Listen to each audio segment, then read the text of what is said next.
Hello everyone, I am Uncle Joe, and I am here to help you today. I know you use this video to fall asleep, so before that, like the video and subscribe to the channel. Also, where are you from and what time are you watching now? Believe me, this story will put you to sleep in no time, because if anyone knows how to do that, it's me. Get comfortable and relax.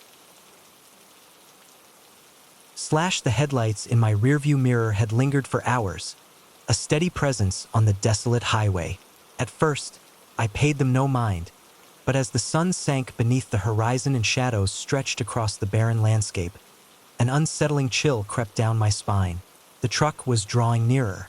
I had always envisioned a solo road trip, but this was not quite what I had imagined. Across the country, the open road beckoned with promises of freedom and adventure. When I finally found a moment to escape the daily grind, I packed my old Honda Civic and set off down the highway. The first few days unfolded like a dream. I sang along to the radio, paused at quirky roadside attractions, and marveled at stunning sunsets that painted the sky in hues of orange and pink. But now, on day 4, an unsettling feeling crept in. I had been driving through the desert for hours, the monotonous landscape interrupted only by the occasional cactus or weathered rock formation. The solitude that once felt comforting began to weigh heavily on my mind. Freeing before had felt oppressive. I glanced at my rearview mirror once more. The truck remained, a dark silhouette against the fading light. It had appeared behind me shortly after I stopped for gas in a small town about 100 miles back. At first, I barely noticed it. Plenty of people travel these roads, I reassured myself. But as the miles ticked by and no other cars passed us, unease began to gnaw at my gut. I pressed my foot harder on the accelerator, watching the speedometer creep up 70, 75, 80 miles per hour. The truck matched my speed, effortlessly, neither gaining nor losing ground. My palms began to sweat, and I gripped the steering wheel tighter. "You're being paranoid," I muttered to myself, trying to shake off the growing sense of dread.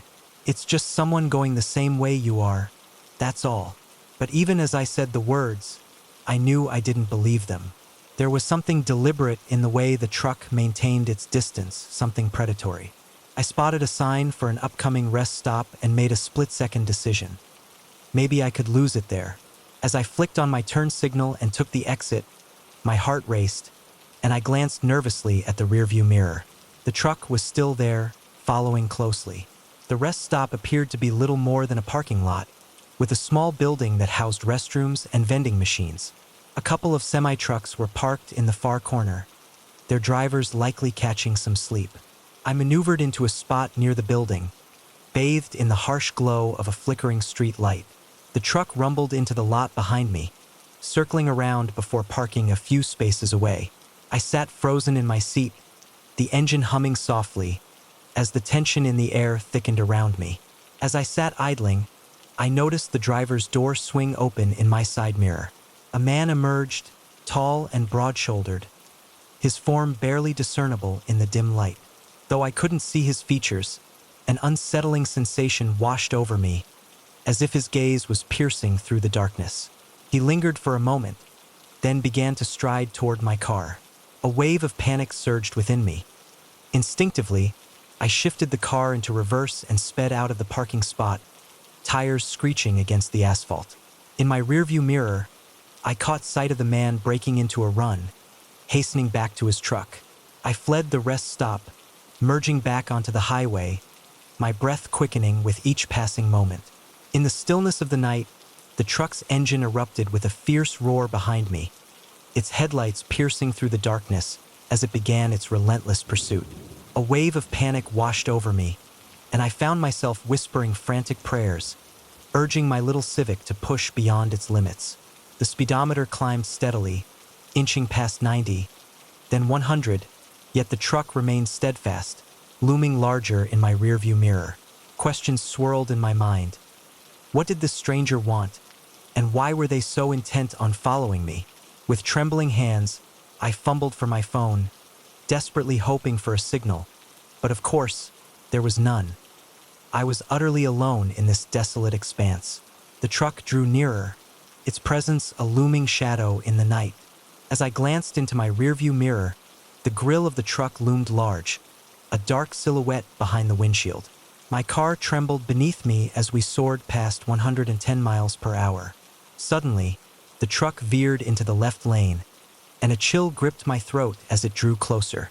I dared to steal a look, only to wish I hadn't. The driver's gaze was fixed on me, a twisted grin cutting through the shadows. He revved his engine, swerving menacingly in my direction.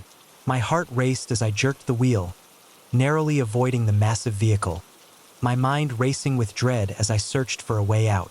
As I drove, a glimmer of hope appeared in the form of an escape route just ahead. Without a moment's hesitation, I yanked the wheel hard to the right, the tires screeching in protest as I careened down the exit ramp, narrowly avoiding the guardrail. The new road was a narrow one, winding through rocky hills, and I took the curves with a mix of caution and urgency, praying that I wouldn't lose control. In my mirror, I caught sight of the truck's headlights swinging wide, taking the turn too fast, granting me a few precious seconds. I pushed my car to its limits, navigating each turn faster than the last, the engine winding in protest, but I pressed on, driven by the thrill of the chase.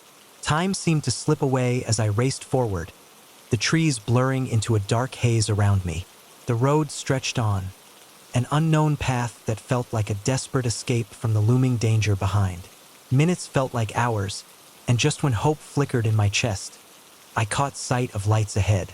A town, I thought, relief washing over me. Surely safety awaited, perhaps a police station or a bustling place to blend in. But as I drew nearer, my heart sank.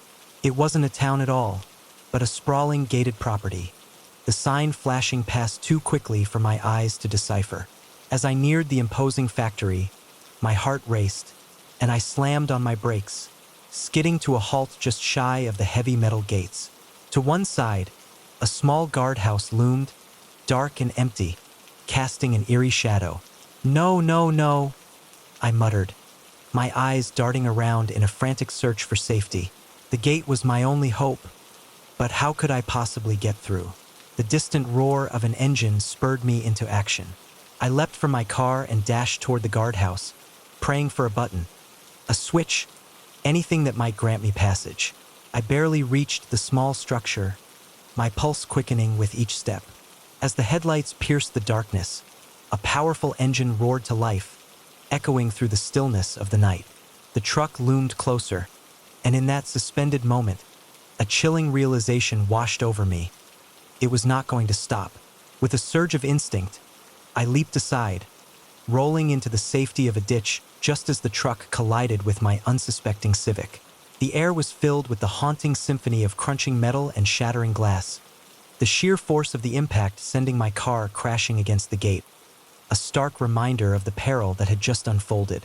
With a low groan, I remained still, nestled in the dirt, my ears ringing, too dazed to stir. The truck's engine continued its ominous rumble, echoing through the night. Suddenly, I heard a car door creak open, followed by the sound of heavy footsteps drawing near. "Come on out, sweetheart," a gravelly voice called, smooth yet unsettling. "No need to hide. I just want to talk." A jolt of fear surged through me, sharp and electric. I instinctively burrowed deeper into the ditch, striving to shrink away from the encroaching danger. The footsteps drew nearer, accompanied by an unsettling whistle. "Don't make this harder," the voice warned, sending a chill down my spine. "More than it needs to be," the man said, his tone casual, as if we were old friends. "I've been watching you for days, waiting for the right moment. You're a cautious one, I'll give you that. But everyone lets their guard down eventually." My blood ran cold. Had he been following me this whole time? Memories flashed through my mind. A truck I'd noticed at a few gas stations, a man watching me in a diner mirror. Oh God, how had I not realized? I needed to run, to get away, but terror kept me frozen in place. The footsteps came to a halt just above me, and there they were, the man's boots mere inches from my face. "Found you," he said softly, as a hand reached down, seizing my arm with an iron grip. A scream escaped my lips as I thrashed wildly, feeling myself being dragged up the slope. In the moonlight, his face came into view, weathered with cold eyes and a cruel smile. "Let me go!" I yelled, kicking and clawing at him, but he was far stronger, holding me effortlessly at arm's length. "Feisty," he chuckled. "I like that. Makes things more interesting." He began to speak, and the night grew darker around us. As I was being dragged toward the truck, a chilling certainty settled in my stomach.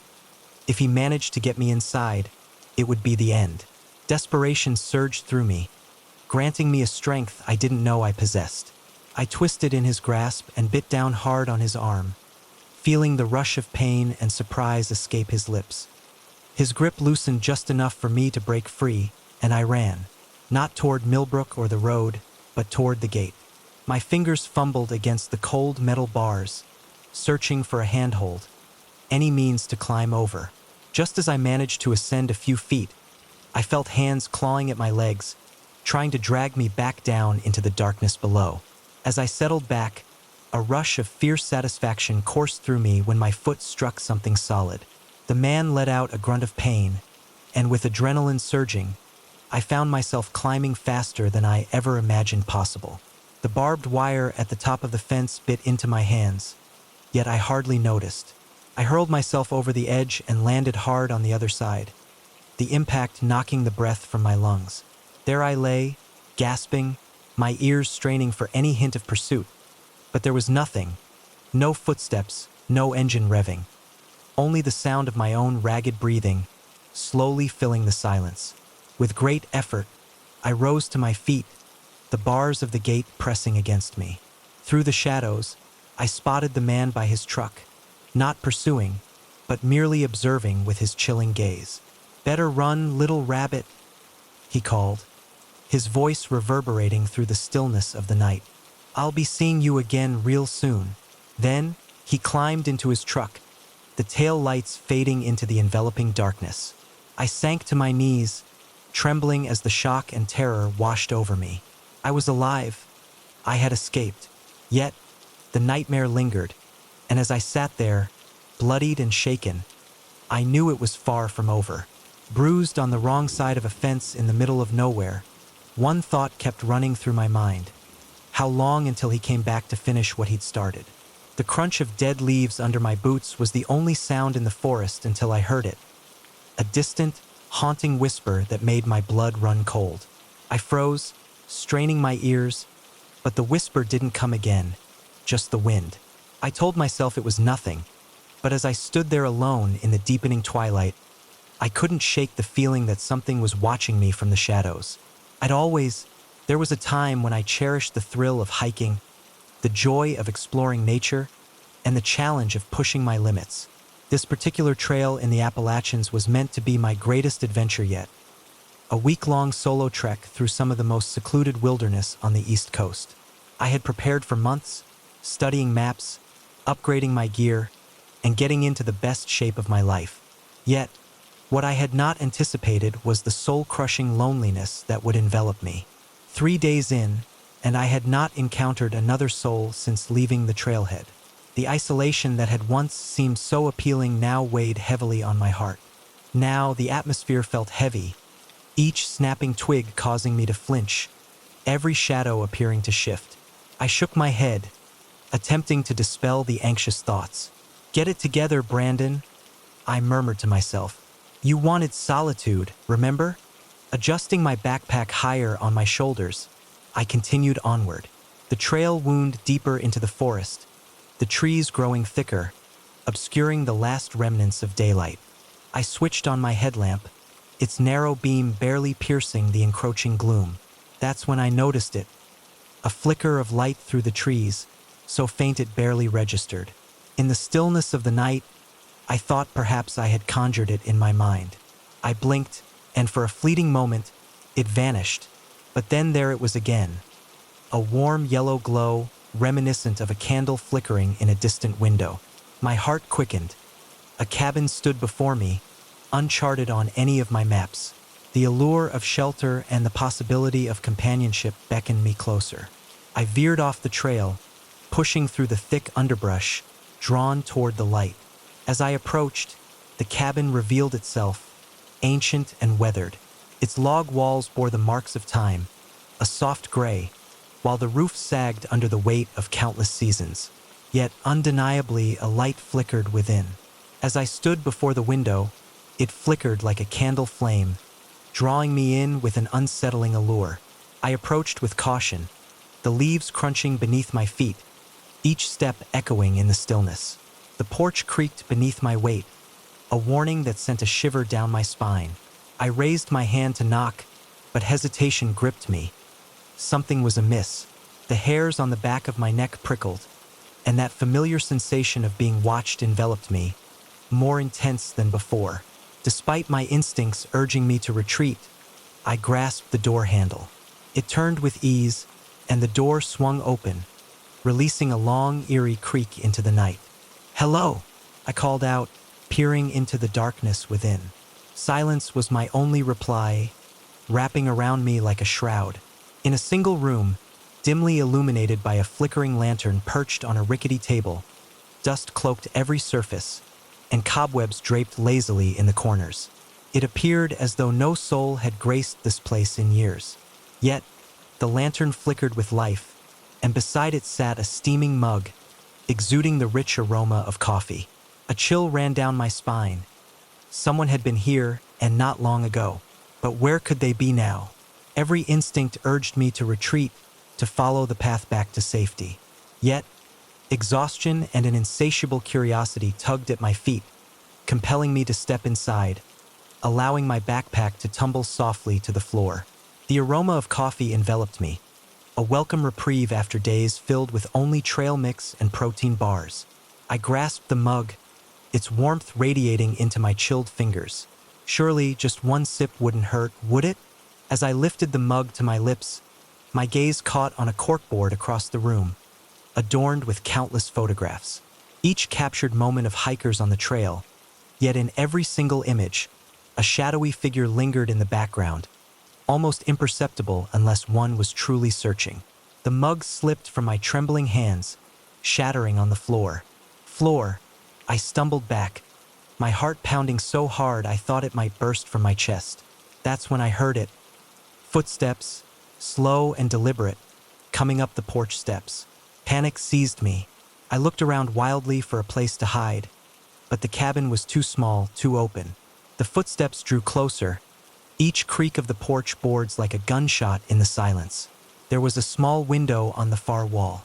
Without thinking, I lunged for it, yanking it open and squeezing through just as the door began to open. I tumbled to the outside. The ground was soft with leaves, cradling my fall for a fleeting moment. I lay there, paralyzed by fear, listening to the slow, deliberate sounds emanating from the cabin.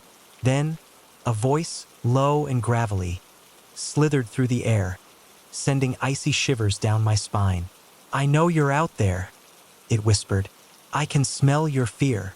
In a surge of adrenaline, I scrambled to my feet and fled, heedless of the noise I made as I crashed through the underbrush. Branches lashed at my face. Roots threatened to trip me, yet I pressed on, driven by blind panic deeper into the enveloping darkness of the forest. I had no idea where I was going. How long I ran, it could have been minutes or hours. Eventually, I collapsed against a tree, my lungs burning and legs shaking. I strained my ears, listening for any sign of pursuit, but heard nothing except the pounding of my own heart. As the adrenaline faded, rational thought began to return. I needed to get out of these woods fast, but in my panicked flight, I had lost all sense of direction. My backpack, with all my supplies, was still in the cabin. I had no food, no water, no map, just the clothes on my back and my headlamp, which chose that moment to flicker ominously. In that moment, a flicker of unease settled in. "Think, Brandon, think," I whispered, attempting to soothe my racing thoughts. The North Star, if only I could locate it, I might at least discern the right path. I gazed upward, searching for a gap in the dense canopy. Instead, a chill gripped me. There, not 20 feet away, stood a figure motionless among the trees. In the dim light, I could just discern the outline of a tall, gaunt man. I blinked, and he vanished. Just a trick of the shadows, I reassured myself. But then, I saw him again, closer this time. Once more, on the other side, it played with my senses. A twig snapped behind me, and I whirled around, finding nothing there. But when I turned back, the figure stood right before me. I caught a fleeting glimpse of pale skin, sunken eyes, and a feral grin that revealed sharp teeth. Then, in an instant, it lunged. A scream escaped my lips as I stumbled backward, tripping over a root and falling hard to the ground. I scrambled away on all fours, heart racing, expecting to feel hands grasping at me. Yet, when I dared to look back, the clearing lay empty. Had it all been a figment of my imagination? Was my mind slipping away? A low chuckle echoed through the trees, lingering in the stillness of the night. It felt as though the voice was echoing from every shadow, a haunting whisper that promised I would never escape this forest. With a surge of blind terror, I stumbled to my feet and fled, driven by a strength I never knew existed. I crashed through the underbrush, leaping over fallen logs, my mind consumed with the desperate need to escape, to find help, to awaken from this dreadful dream. The voice pursued me, always just behind, taunting me with its chilling words. "I have walked these woods for centuries," it said. "Your fear feeds me, your despair sustains me." I ran until my legs could carry me no longer, collapsing in exhaustion. In a small clearing, my lungs felt as if they were ablaze, and I could run no more. This was it. This was how I would meet my end, alone in the woods, pursued by whatever that creature was.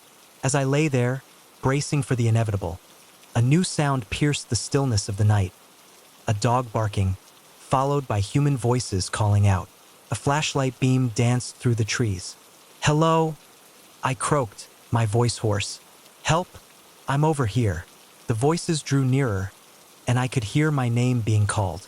Park rangers, they had been searching for me for days, ever since I had failed to check in. At my designated waypoint, the rangers burst into the clearing, and a wave of relief flooded through me. I was safe. It was over.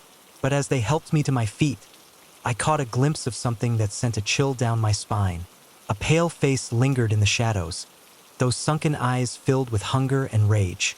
Then, just like that, it vanished, melting back into the darkness of the forest. The ranger said I was lucky to be alive. Exposure, dehydration, a nasty concussion from where I'd hit my head. By all rights, I shouldn't have survived. They didn't believe my ramblings about what I had seen, the cabin or the creature in the woods. As my strength returned, I began to doubt my memories. Perhaps it had all been a hallucination brought on by my injuries. Yet, sometimes late at night, I still hear that grating chuckle, and I know that somewhere out there, in the deepest, darkest part of the forest, something is waiting, watching, hungry for the next foolish hiker who wanders off the trail. I'll never go into those woods again, but part of me, the part that still wakes up screaming from nightmares of pale skin and feral eyes, remains forever haunted. Grins linger in the air as I ponder whether I ever truly departed.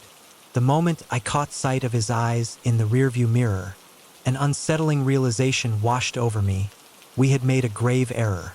There was an unsettling quality to those eyes, a chill that crept down my spine. Yet, by that point, it was far too late. We were already ensconced in his truck, miles away from civilization, with no escape in sight. What had begun as a perfect day, a road trip through the Southwest with my girlfriend Rebecca, had taken a dark turn. Just the two of us, our trusty Corolla, and the promise of adventure. We had been together for 2 years, and this journey was meant to celebrate 3 weeks of bliss.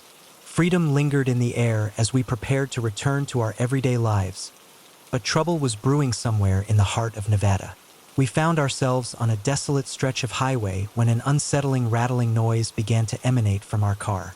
At first, I tried to dismiss it, cranking up the radio and assuring Rebecca it was likely nothing to worry about.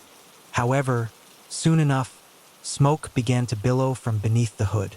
With a resigned sigh, I pulled over to the roadside, catching Rebecca's anxious gaze as I stepped out to investigate the engine.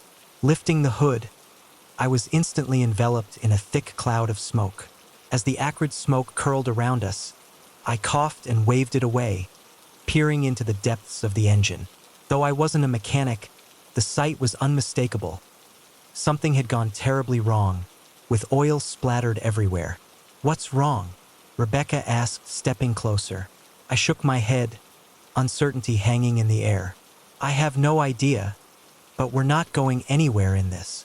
We both scanned the highway, a vast stretch of desert shimmering under the late afternoon sun, devoid of any other travelers for at least an hour. "What do we do?" Rebecca's voice trembled, a hint of panic threading through her words. As I pulled out my phone, I noticed the familiar absence of a signal. "I guess we wait and hope someone drives by," I said, attempting to infuse my voice with confidence, though I felt anything but. We settled on the hood of the car, our eyes tracing the sun as it dipped lower in the sky. An hour slipped by, then two, and with each passing moment, the temperature plummeted, the encroaching night wrapping around us like a cold blanket. "We can't stay out here all night," Rebecca murmured, her voice trembling with the chill. "It's going to get freezing." Just as I was about to suggest we venture out in search of cell service, headlights pierced the darkness. A truck was approaching from the direction we had come. Relief washed over us, a fleeting warmth in the gathering gloom. As I stood up, waving my arms, the truck slowed and pulled over in front of us. It was an old pickup, covered in dust and rust. The driver's door creaked open, and a man emerged. He was tall and wiry, probably in his 50s, with weathered skin and a scraggly gray beard. His dirty jeans and flannel shirt seemed out of place in the heat. "You folks having some trouble?" he called out as he approached. I nodded. "Yeah, our car broke down. We've been stuck here for hours." He peered under the hood, then shook his head. "That's not going anywhere without a tow. Nearest towns. About 60 miles back." My heart sank at the thought that we would never make it that far on foot, especially not in the dark of night. The man seemed to sense my unease. "I can give you a ride if you want. I'm heading that way anyhow." I glanced at Rebecca. She looked hesitant, and I couldn't blame her. Getting into a stranger's car in the middle of nowhere went against everything we had ever been taught. But what choice did we have? "That would be great," I said. "Thank you." We grabbed our backpacks from the car and climbed into the truck, which carried the lingering scent of cigarettes. There was something about him that I couldn't quite grasp. The man introduced himself as Vincent, and as he began to drive, everything seemed to unfold normally at first. Vincent engaged in small talk, inquiring about our trip and our origins. Yet, as we continued down the road, subtle details began to unsettle me. I noticed how his eyes would dart to Rebecca in the rearview mirror, and how he would occasionally trail off mid-sentence, lost in some private reverie. Then there was the smell, an odd scent that had lingered earlier, now intensified, metallic and unsettling. There was a faintly sour scent in the air, reminiscent of something elusive, yet I couldn't quite identify it. We had been driving for about half an hour when Vincent, with a sudden decision, veered off the highway onto a dirt road. He glanced at me, sensing my confusion, and assured me it would save us some time. I felt a strong urge to voice my concerns, to suggest we stick to the main road, but something in his tone silenced me. Rebecca, beside me, squeezed my hand, her slight tremor betraying her unease. The dirt road twisted through the desert, illuminated only by the truck's headlights, as we bounced and jolted over the rugged terrain. Vincent had fallen silent, his gaze locked on the road ahead. After a stretch of 10 minutes, he brought the vehicle to a halt in front of an old, run-down gas station. The windows were boarded up, and a faded sign hung askew above the door. "Got to take a leak," Vincent said, turning off the engine. "Won't be a minute." He exited, slamming the door behind him. As soon as he was gone, Rebecca turned to me, her eyes wide with fear. "We need to get out of here," she whispered urgently. "Something's not right." I nodded, my mouth dry. "I know, but where would we go?" In the stillness of the night, we found ourselves in the middle of nowhere, when suddenly, A sound pierced the silence, chilling my very core. A muffled scream echoed from within the gas station, and we both froze, straining to listen. There it was again, louder this time. A woman's voice, crying out in terror. "Oh my God!" Rebecca gasped. "There's someone in there." My hand instinctively reached for the door handle, my heart racing, but just then, Vincent returned. He slid into the driver's seat, a peculiar smile on his face. "All set," he said cheerfully. "Let's get going." I caught Rebecca's eye, and she gave me a look that spoke volumes. A tiny nod passed between us, a silent agreement that we couldn't leave. Not if someone was in trouble. "Actually," I said, striving to keep my voice steady, "I need to use the bathroom too. Is it okay if I—" Vincent's smile vanished. "No need for that. We're almost there. Please," I insisted. "It'll just take a second." For a moment, I thought he might refuse, but then he shrugged. "Suit yourself, but make it quick." I stepped out of the truck, my legs trembling as I walked toward the gas station. I heard Vincent's door open behind me. "I'll come with you," he said, "to make sure." Panic surged through me as I realized I was lost. I reached the door and tried the handle, but it was locked. "It's around back," Vincent said, his voice far too close behind me. I turned to face him, backing up against the door. Suddenly, I heard someone screaming. "What's going on here?" I asked, dropping all pretense. Vincent's face twisted into a snarl. "You should have minded your own business, boy." In an instant, he lunged at me, faster than I would have thought possible for a man his age. I ducked, feeling his fingers graze my hair. With a surge of adrenaline, I shoved him hard, sending him stumbling backwards, and I ran. "Rebecca, run!" I shouted, as I saw her leap from the truck, her face as pale as the moonlight, filled with fear. Vincent was right behind me, his curses echoing in the night. I reached for Rebecca, grasping her hand tightly as we dashed into the enveloping darkness. We ran without direction, stumbling over rocks and brush, the sound of Vincent crashing through the desert growing ever closer. Suddenly, Rebecca tripped and fell, a cry of pain escaping her lips. I pulled her back to her feet, but those fleeting moments were all Vincent needed. He tackled me from behind, sending me crashing to the ground, the impact stealing my breath away. In the midst of the struggle, I felt the weight of him pressing down, a force I couldn't shake off. Rebecca's voice pierced the night, urging me to break free.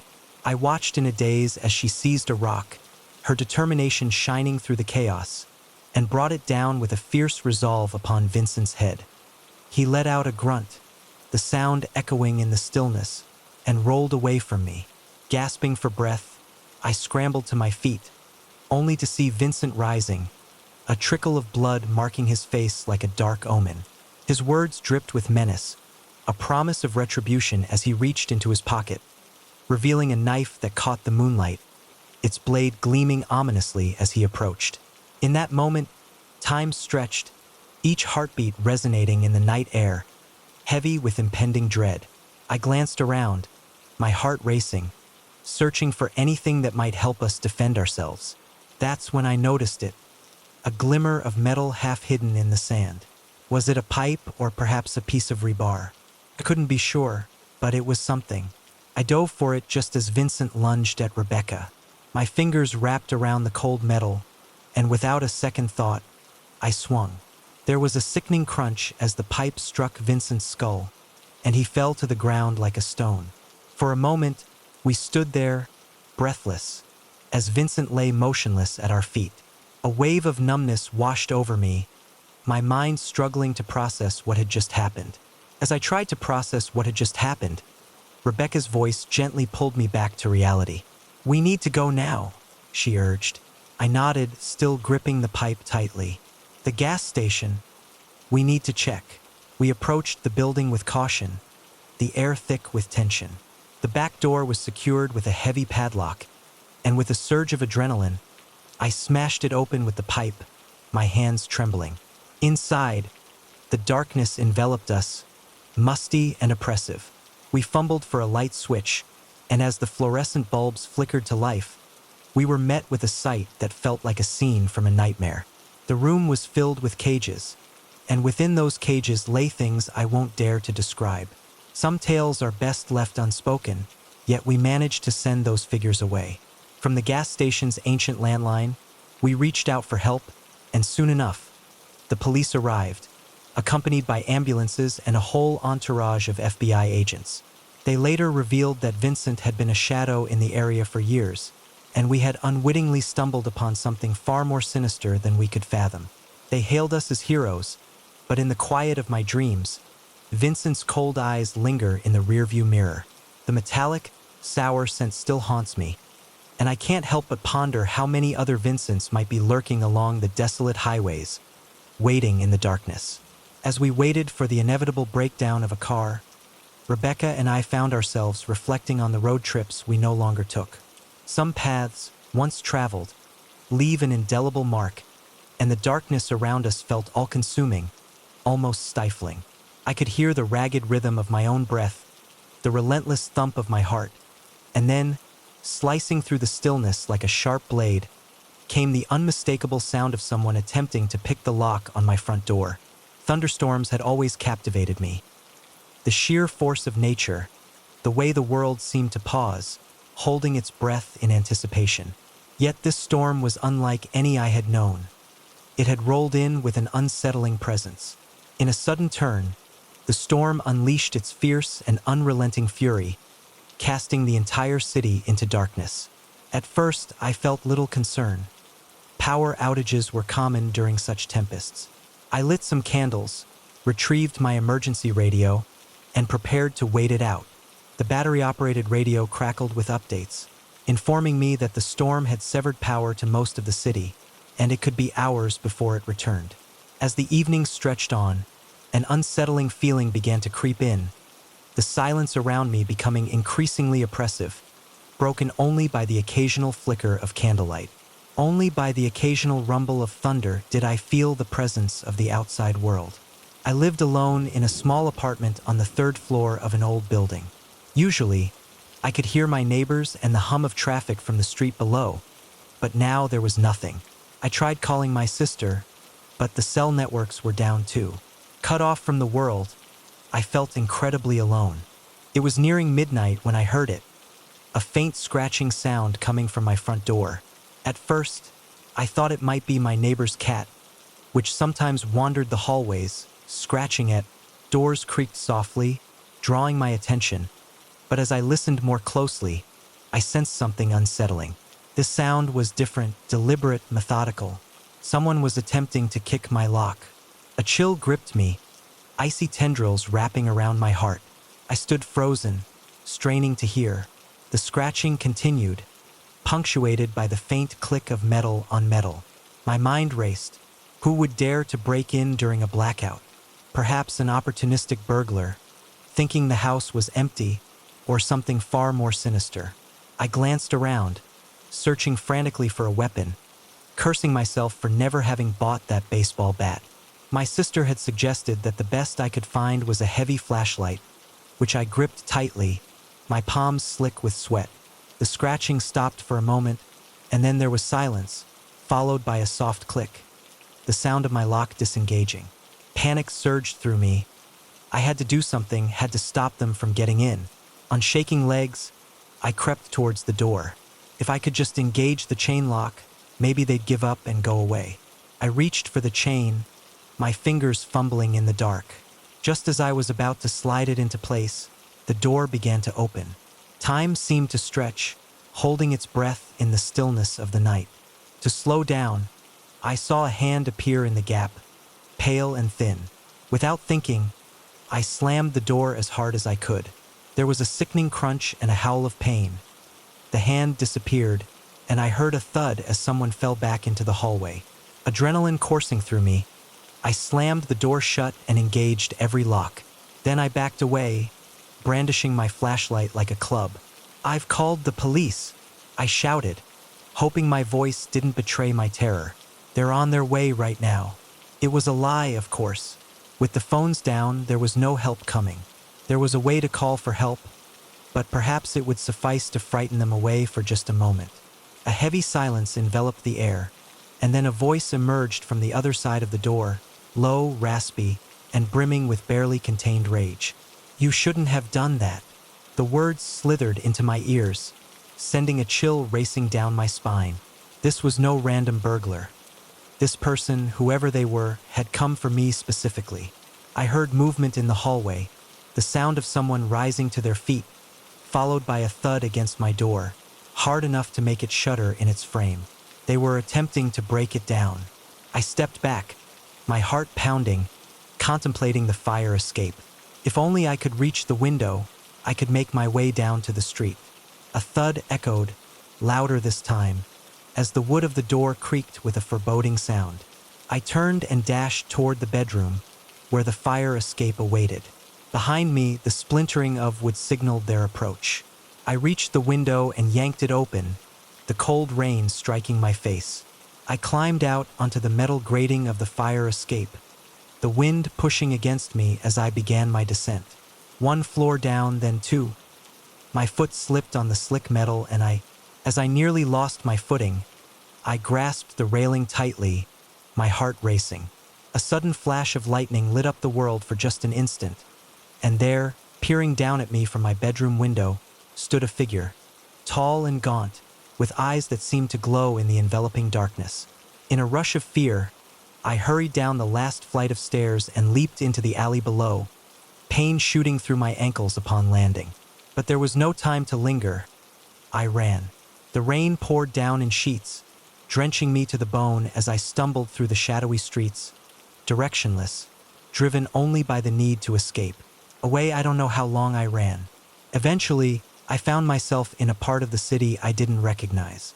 The streets were narrow here, the buildings old and crumbling.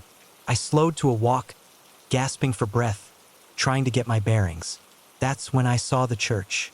It was a small, ancient-looking building, its spire barely visible through the rain. But the door was open, warm light spilling out onto the street. Without thinking, I stumbled towards it.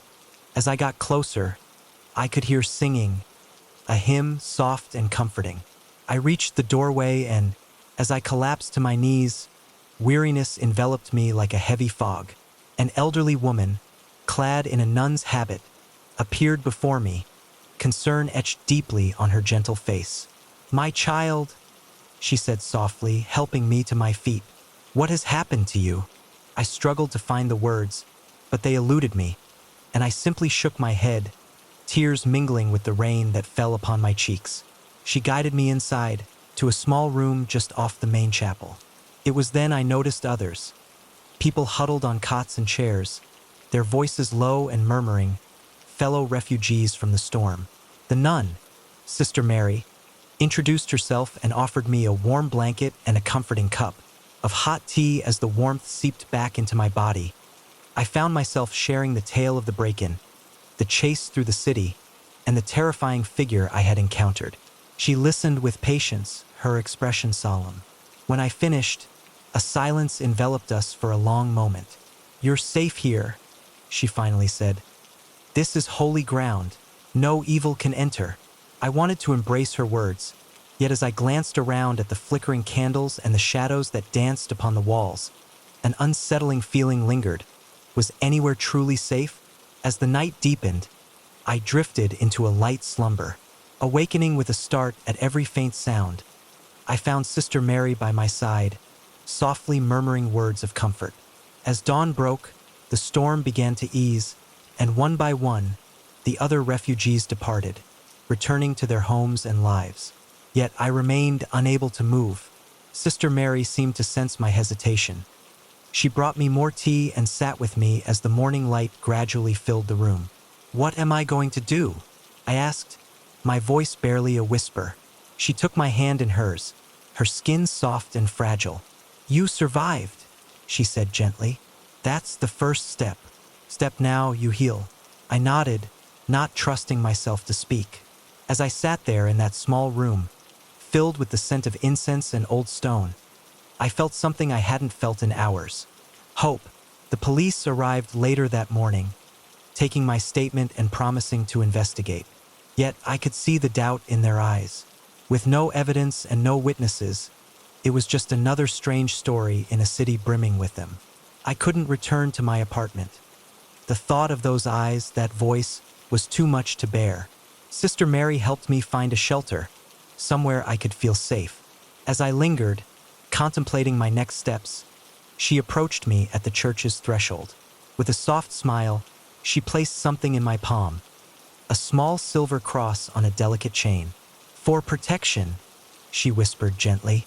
I slipped it over my head, feeling its reassuring weight against my chest. "Thank you," I murmured, gratitude spilling from my heart. Her eyes sparkled with kindness as she nodded. "Remember, my child, though the darkness may seem overwhelming, there is always light to be found. You just have to know where to look." Stepping out into the morning sun, I blinked against its brightness, the city unfolding before me. As life resumed around me, people moved through their day, blissfully unaware of the lurking shadows that I had glimpsed. I understood the truth that lay beneath the surface. The darkness was patient, waiting for its moment to strike. Yet, for now, I was alive, and that brought a sense of safety. The silver cross rested cool against my skin as I strolled down the street, a quiet reminder of my resilience. It had to be enough. The first shotgun blast had nearly claimed me, its sharp whistle cutting through the serene forest, shattering the stillness that enveloped me. As the birds took flight, scattering into the vastness of the sky, a chilling realization washed over me. Our tranquil camping trip had transformed into a desperate struggle for survival. What was meant to be a peaceful weekend retreat, meticulously planned for months, now felt like a distant memory. My friends and I, my best friend Jake, his girlfriend Rebecca, and our mutual companion Brandon, had sought refuge deep within the embrace of the national forest, far removed from the familiar campgrounds and well-trodden trails. It was a place where one could truly immerse themselves in the serenity of nature. In the stillness of the wilderness, the journey had been filled with laughter and joy. We sang to the tunes of our cherished road trip playlists, pausing at whimsical roadside attractions, our eyes wide with wonder at the transformation from bustling city to rolling hills and thick forests. By late Friday afternoon, we reached our campsite, a serene clearing beside a gentle brook, embraced by majestic pines.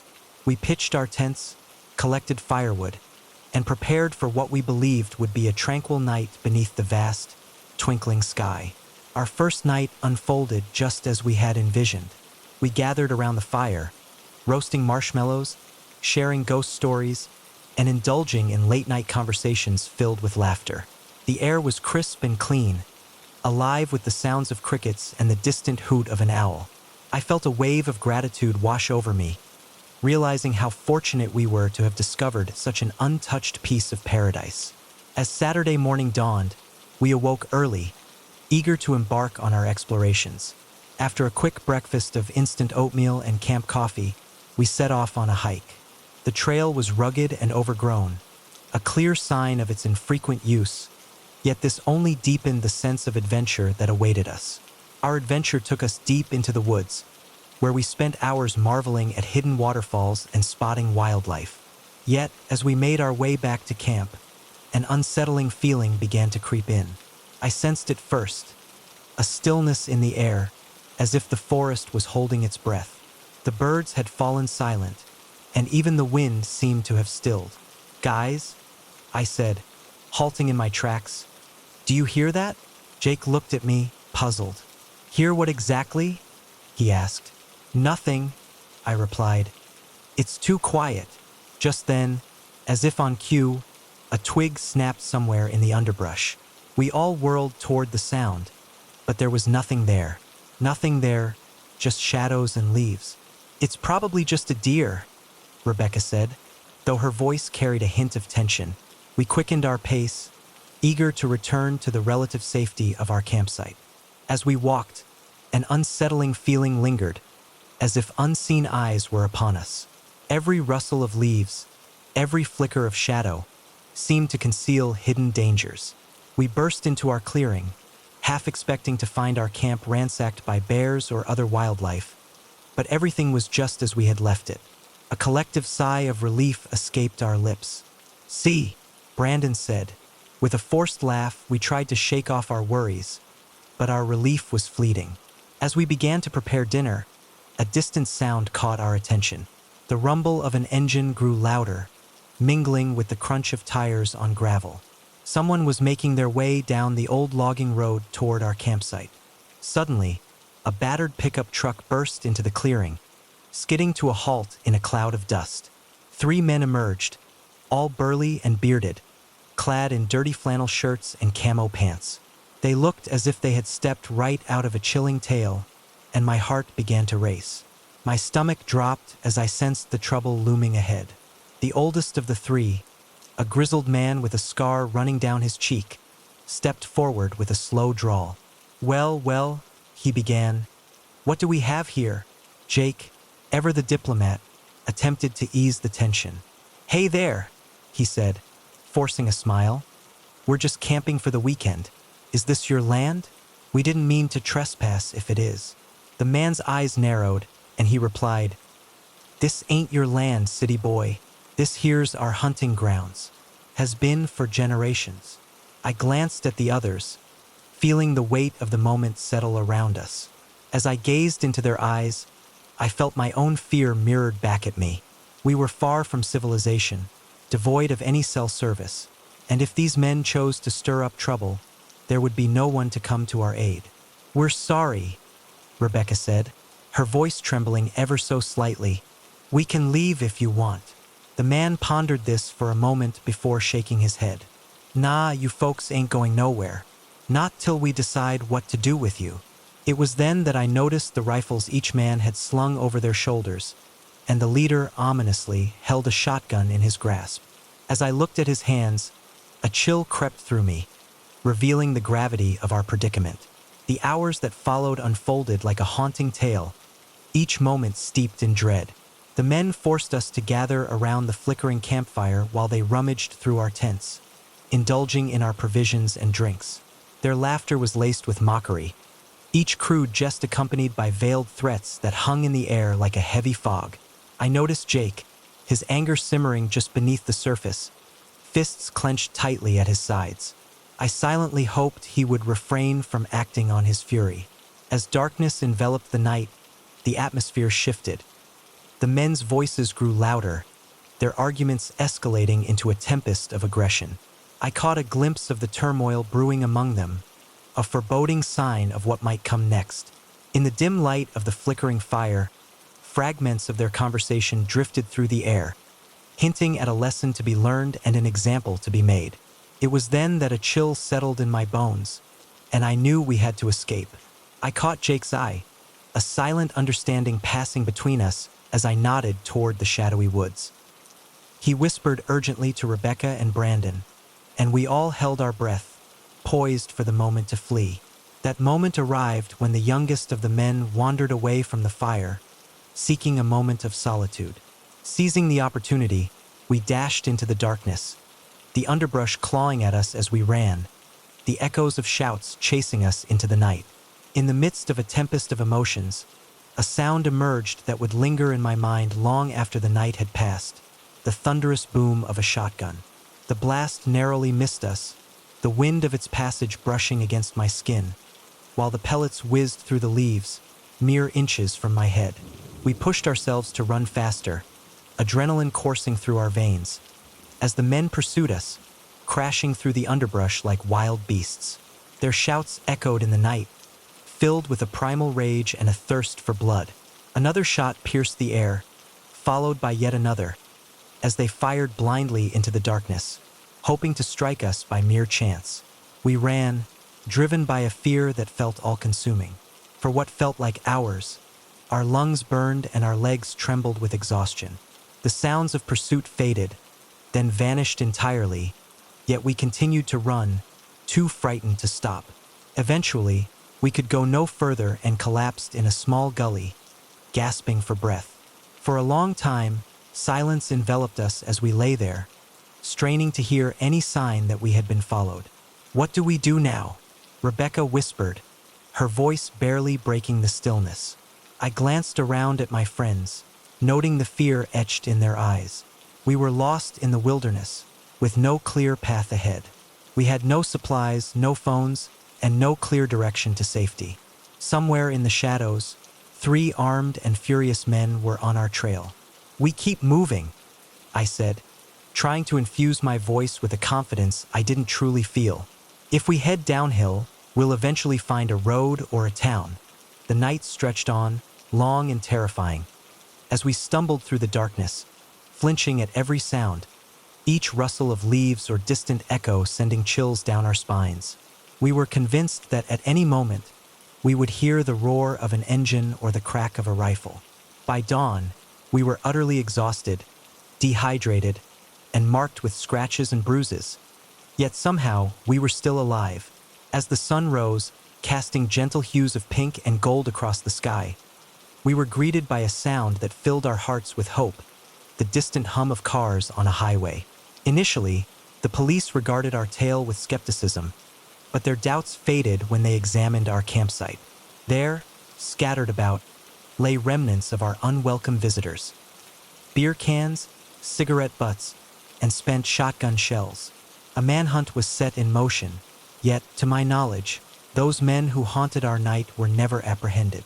Though years have passed since that camping trip, the memories linger, vivid and haunting. Since that night, I find myself unable to venture into the woods. The rustling of leaves and the crack of a twig transport me back to a time filled with dread. My friends and I seldom speak of it, yet in moments of togetherness, I notice one of them glancing over their shoulder, eyes scanning the tree line with a hint of unease. I understand they are recalling the same haunting memories. We were fortunate to escape, but I often ponder the fate of those men. Are they still lurking in the shadows of those woods, patiently waiting for the next group to cross their path? Of unsuspecting campers wandering into their territory, I hope not, but just in case, I'll remain in the city from now on. Some wilderness, I've learned, is better left unexplored. The first thing that struck me was the smell. Acrid, chemical, wrong. It hit me as soon as I opened the warehouse door, and in that moment, I knew I had stumbled onto something I wasn't meant to see. I had been working the night shift at Atlantic Distribution Hub for about 6 months. It was a monotonous job, but it paid the bills. Every night, from 10 evening until the early hours of the morning, as I patrolled the vast warehouse complex, ensuring everything was secure, nothing ever seemed amiss, until that fateful night. It was a Tuesday, just after midnight, and I was making my usual rounds, flashlight in hand, my shoes echoing softly on the concrete floor. The warehouse, immense and filled with rows upon rows of shelves stacked high with boxes and pallets, buzzed with activity during the day, but at night, it transformed into a realm of unsettling silence. I had just completed my check of the East Wing when something caught my attention. A faint light flickering from beneath the door of Storage Unit 17 had stood empty for months, or so I believed. Curiosity tugged at me as I approached, my hand instinctively reaching for the radio at my belt. As I cracked the door open, a smell unlike any I had ever encountered washed over me. A strange blend of ammonia, bleach, and something else that eluded my senses. My eyes watered, and I fought back a cough, blinking away the tears. With my flashlight in hand, I shone it into the unit, and what I saw sent a chill through my veins. The space was filled with makeshift tables, each one adorned with bizarre tubes, and, in the midst of it all, there stood a large apparatus reminiscent of high school chemistry experiments. Yet it seemed to belong to another world, bubbling and hissing with an unsettling presence. It was clear to me, without needing to be a genius, that I had stumbled upon a drug lab, and a significant one at that. My thoughts swirled like the steam rising from the equipment. How long had this place existed? Who was the mastermind behind it? And most pressing of all, what was I to do in this moment? The instinct to call the police flickered in my mind, yet something restrained me. This was no ordinary situation. It felt far more intricate than a mere small-time operation. The scale, the sophistication of the equipment, it had to be the work of a major criminal organization. If they could set up a lab right under our noses, who knew how deep their influence ran? As I stood there, frozen with indecision. A noise made my heart stop. Footsteps coming from deeper in the unit. I killed my flashlight and ducked behind a stack of boxes, praying I hadn't been seen. Two men emerged from behind a makeshift partition. Even in the dim light, I could see they were trouble. He was tall and wiry, his arms adorned with tattoos that told stories of their own. The other man was built like a linebacker, his head shaved, and his eyes cold and lifeless. They spoke in hushed tones, but I could catch snippets of their exchange. "Shipment's late. Boss ain't happy?" one murmured. "Told you we should have stuck with the Mexicans. These new guys are unreliable." The other replied, "Yeah, well, money talks, and their product is as pure as it gets." I held my breath, frozen in place, for they stood between me and the exit. If they spotted me, there would be no escape. The men continued their conversation, oblivious to the danger they posed. Unaware of my presence, they spoke in hushed tones about shipments and territories, mentioning a rival gang encroaching on their turf. With each word, the gravity of my unintentional intrusion pressed down upon me, growing heavier with the passage of time. What felt like hours was likely only minutes before they retreated behind the partition. I remained still, listening intently until their footsteps faded into silence. Then, with utmost caution, I made my way to the door, slipping out of the unit and gently closing it behind me. The moment it clicked shut, I took off, not daring to stop until I reached safety. In the dim light of the security office, I felt my lungs burning and sweat trickling down my face. Once safely inside, I locked the door and sank into my chair, grappling with the chilling images that lingered in my mind. I knew I had to call the police, but as my hand reached for the phone, a dreadful thought crept in. How could this lab have been established without anyone noticing? The equipment, the chemicals, it would have required a small army and several vehicles to transport it all. Surely someone must have seen something, unless, of course, someone on the inside was complicit. The realization washed over me like a cold wave, leaving me breathless. It felt like a punch to the gut. The unsettling thought that someone at Atlantic Distribution Hub might be entangled with these criminals. Who could I trust? My own boss could very well be part of it all. I sat there, lost in contemplation, weighing my options. If I approached the police, I risked alerting those involved. They might destroy the evidence or, worse, come after me. Yet, if I chose silence, I would be allowing a significant drug operation to thrive right beneath my nose. In the end, I resolved to wait. I needed more information, a clearer picture of whom I could trust. For the remainder of my shift, I forced myself to act as if everything was normal, though the tension lingered in the air like a shadow waiting to pounce. As the clock struck 6 a.m., my thoughts wandered through a labyrinth of possibilities and fears, each one more haunting than the last. As the clock struck the end of my shift, I followed my routine, but instead of making my way home, I found myself drawn to the library. There, I immersed myself in the glow of the computer screens, delving into the shadowy world of drug operations and criminal organizations, learning the art of gathering evidence with care. That night, I arrived at work with a sense of purpose, equipped with a small, high-quality camera and a voice recorder. As I made my rounds, I remained vigilant, my gaze scanning for anything out of the ordinary. It wasn't long before I noticed Brandon, one of the forklift operators on the night shift, lurking in the dim light of the warehouse. He made his way to storage unit 17 repeatedly, each time casting furtive glances around him before stepping inside. I managed to capture a few photos without his awareness. Later, I caught snippets of his conversation on the phone, speaking in hushed tones about product distribution channels for the coming week. I collected more evidence, photos, recordings, notes on the suspicious activities of personnel. I remained vigilant, always aware of my surroundings, never lingering too long in one spot. Yet, deep down, I understood the peril I was courting. These individuals were seasoned professionals, and it was only a matter of time before the stakes grew higher. They began to sense that someone was watching them, and with each day, my unease deepened. Every sideways glance from a coworker, every sudden noise, sent my heart into a frantic rhythm. Sleep eluded me, as I flinched at the slightest sound echoing through my apartment. After 2 long weeks of this torment, I gathered what I believed to be enough evidence. It was time to seek help, but trust in the local police felt like a gamble in a town so small. The risk of the wrong ears catching wind of my concerns was too great. Instead, I reached out to the State Bureau of Investigation, sending an anonymous tip along with the evidence I had collected.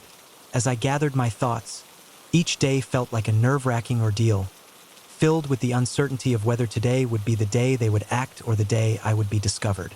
It was a Friday night, and I was halfway through my shift when the atmosphere shifted dramatically. Suddenly, the warehouse was alive with the presence of armed agents, moving with a chilling precision as they secured exits and rounded up employees. From my hidden vantage point, I watched as they breached Storage Unit 17, the air thick with shouts and the sounds of struggle. Brandon and several others emerged, handcuffed, their faces a mix of shock and anger. Then, an agent approached me, badge in hand, and the tension hung heavy in the air. "We need to ask you a few questions." I nodded, relief washing over me. It was over. I had done the right thing. The next few hours blurred into a series of interviews and statements. I shared everything I knew, handing over all my evidence. They seemed impressed by the thoroughness of my investigation. "You took a big risk," one agent told me. "These people are part of a cartel that's been trying to establish a foothold in the Midwest. They wouldn't have hesitated to kill you if they'd discovered the gravity of what you had been involved in. Involved in something that could have turned perilous. I had sensed the danger, yet hearing it articulated made me truly grasp how narrowly I had escaped calamity.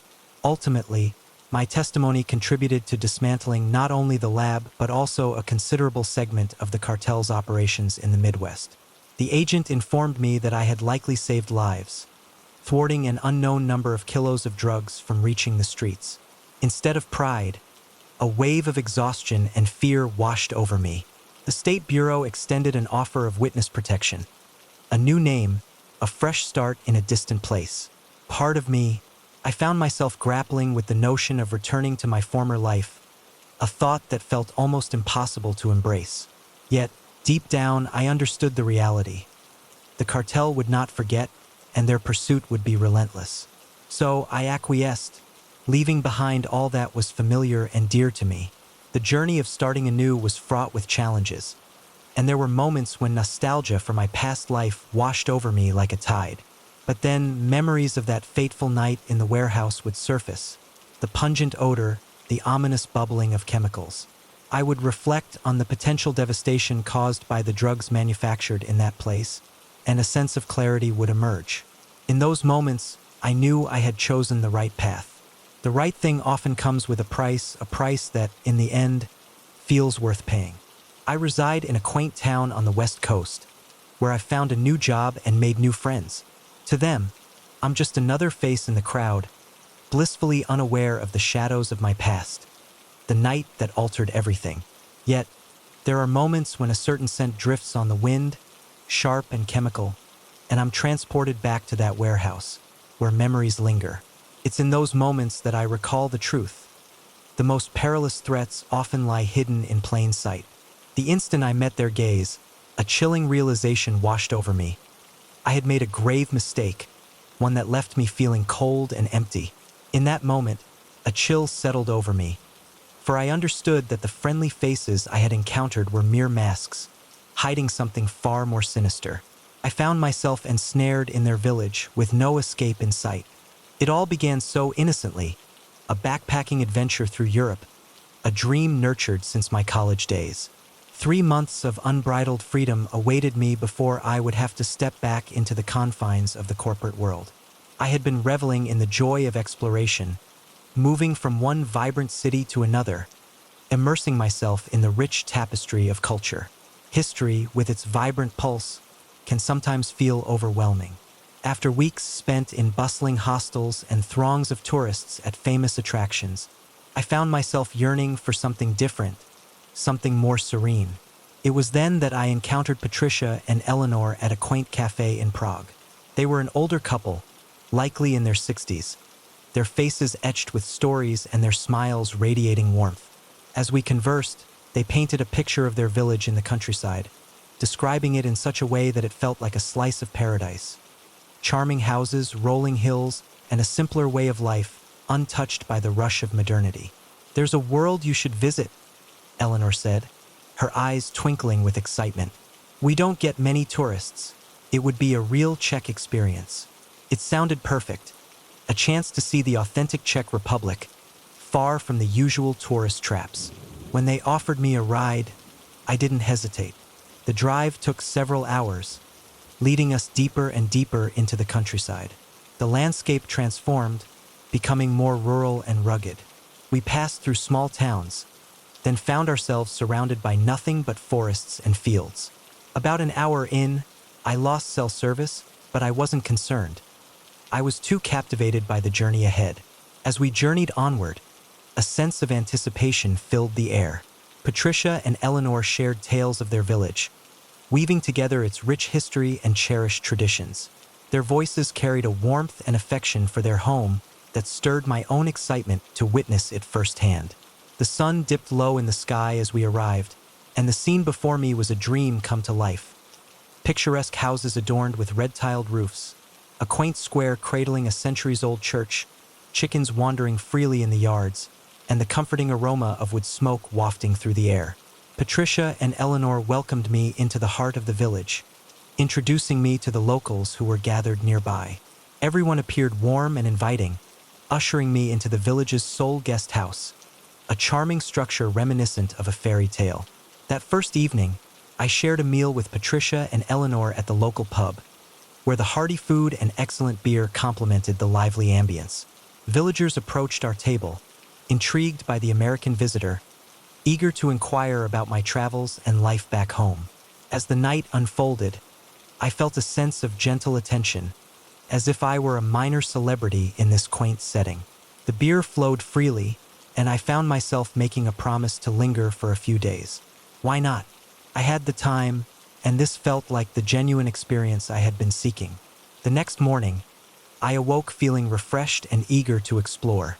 I spent the day meandering through the village, engaging in conversations with the locals, even lending a hand with some farm work.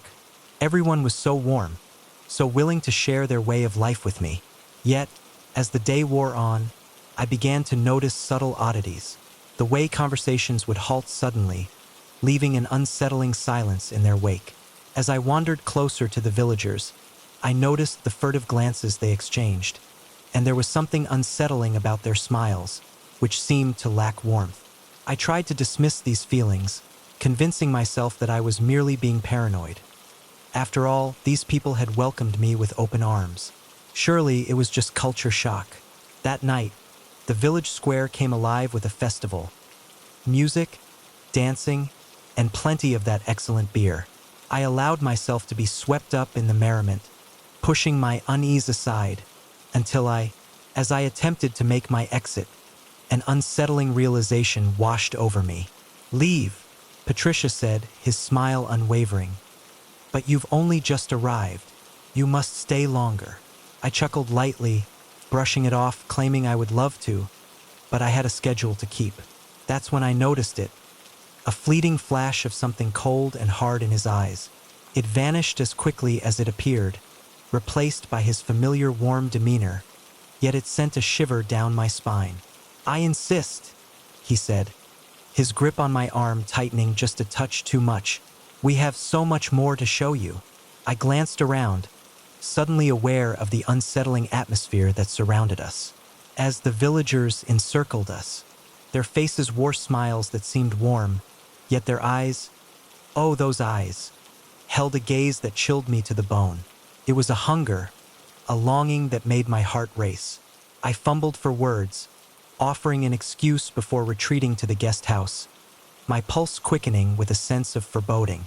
Something was amiss, and I felt an urgent need to escape. Yet, when morning arrived, I discovered the road out of town was blocked. They spoke of construction, assuring me it would be cleared in a day or two, all the while asking why I was so eager to leave. I found myself spending the next few days in a state of unease. In a state of growing unease, each effort to escape was met with resistance. My phone remained silent, devoid of any signal, and the search for a functioning landline in the village proved fruitless. The villagers lingered nearby, their presence constant, their smiles unsettlingly vacant. I attempted to blend in, feigning normalcy while I sought a means of departure, yet it became increasingly evident that they were aware of my intentions. The facade of their hospitality began to crumble, and everything reached a climax on the fifth night, marked by yet another festival, this one unlike the others. As the villagers donned their peculiar masks, their chants filled the air with an eerie melody, a language foreign to my ears. From my window, I felt a chill of dread settle in, the realization dawning that this might be my final opportunity to flee. I bided my time, watching the festival unfold, until the moment felt right. Quietly, I slipped out the back of the guest house, my heart racing. I had a faint sense of the direction to the main road. If I could just reach the forest, perhaps I could evade them and find my way to safety in another town. I reached the village's edge, but then the shouts pierced the night. They had seen me. I took off, branches clawing at my face as I ran, the darkness closing in around me. As I ventured into the shadowy depths of the forest, an unsettling sound began to rise behind me. It was a chorus of voices, dozens of them, their chants morphing into haunting howls that sent shivers down my spine. I ran, my lungs burning and my legs heavy as lead, yet the presence of those unseen pursuers loomed ever closer. I could hear them crashing through the underbrush, calling to one another in a language that felt foreign and eerie. Just when despair threatened to take hold, I spotted a glimmer of hope, a highway illuminated by distant lights. With a surge of adrenaline, I burst from the tree line, waving my arms frantically at the approaching headlights, the car screeching to a halt. And I nearly flung myself at the driver's door. "Please," I gasped. "Help me, they're coming." The driver, an older man, glanced at my wild eyes and torn clothes before unlocking the door. I scrambled inside just as the first of the villagers stepped out from the forest. As we sped away, I dared to look back. They stood at the edge of the road, watching us depart. Even from a distance, I could see their eyes gleaming in the darkness. I never discovered what they wanted from me, nor why they were so intent on keeping me there. Part of me hesitates to confront the truth that the police dismissed my tale. How could they accept it? Even I found it hard to believe, as it seemed so far-fetched. They did locate the village, but it lay in ruins, devoid of life. No trace of Patricia, Eleanor, or any of the others, just hollow homes and a forgotten church. At times, I questioned whether it ever truly occurred, wondering if it was merely a figment of my imagination, a result of stress and the overwhelming shift in my surroundings.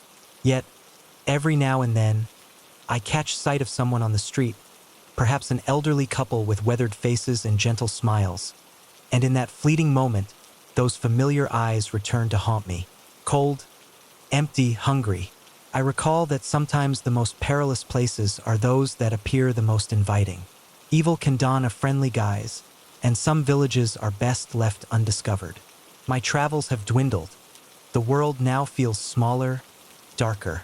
Yet, in the stillness of night, I often find myself poring over maps of Eastern Europe, seeking a village that never was, pondering what might have unfolded had I lingered just one more day. It was the moment I first glimpsed the handwriting that everything changed. The note sent a chill through my veins, for it bore the same chaotic handwriting that had haunted our doorstep for weeks. Yet this time, the message was not left outside. It was inscribed on my bedroom mirror in what appeared to be blood. "I see you when you sleep." We had relocated to the old farmhouse 3 months prior, my wife Rebecca and I, yearning for an escape from the city for years. When we stumbled upon this place, 20 acres of land and a charming 19th century house, all at a price that felt almost too good to be true, we seized the opportunity without hesitation. We should have sensed something amiss. The initial weeks were a dream. We dedicated our days to restoring the house, wandering through the wild fields, and relishing the profound silence. No blaring car horns, no distant sirens. Just the gentle whisper of the wind through the trees and the occasional low moo from the neighbors' cows. At night, The stars shone with a brilliance that left me breathless. But then the notes began to surface. The first one was harmless enough. A simple piece of paper tucked beneath our welcome mat. "Nice house," it read. We assumed it was from a neighbor, though the handwriting struck us as peculiar, jagged and messy. A few days later, another note appeared on our porch swing. "You should lock your doors at night." This one gave us pause. We always locked our doors. I double-checked every lock that night, an uneasy feeling settling in my stomach. The notes kept coming, appearing in increasingly impossible places.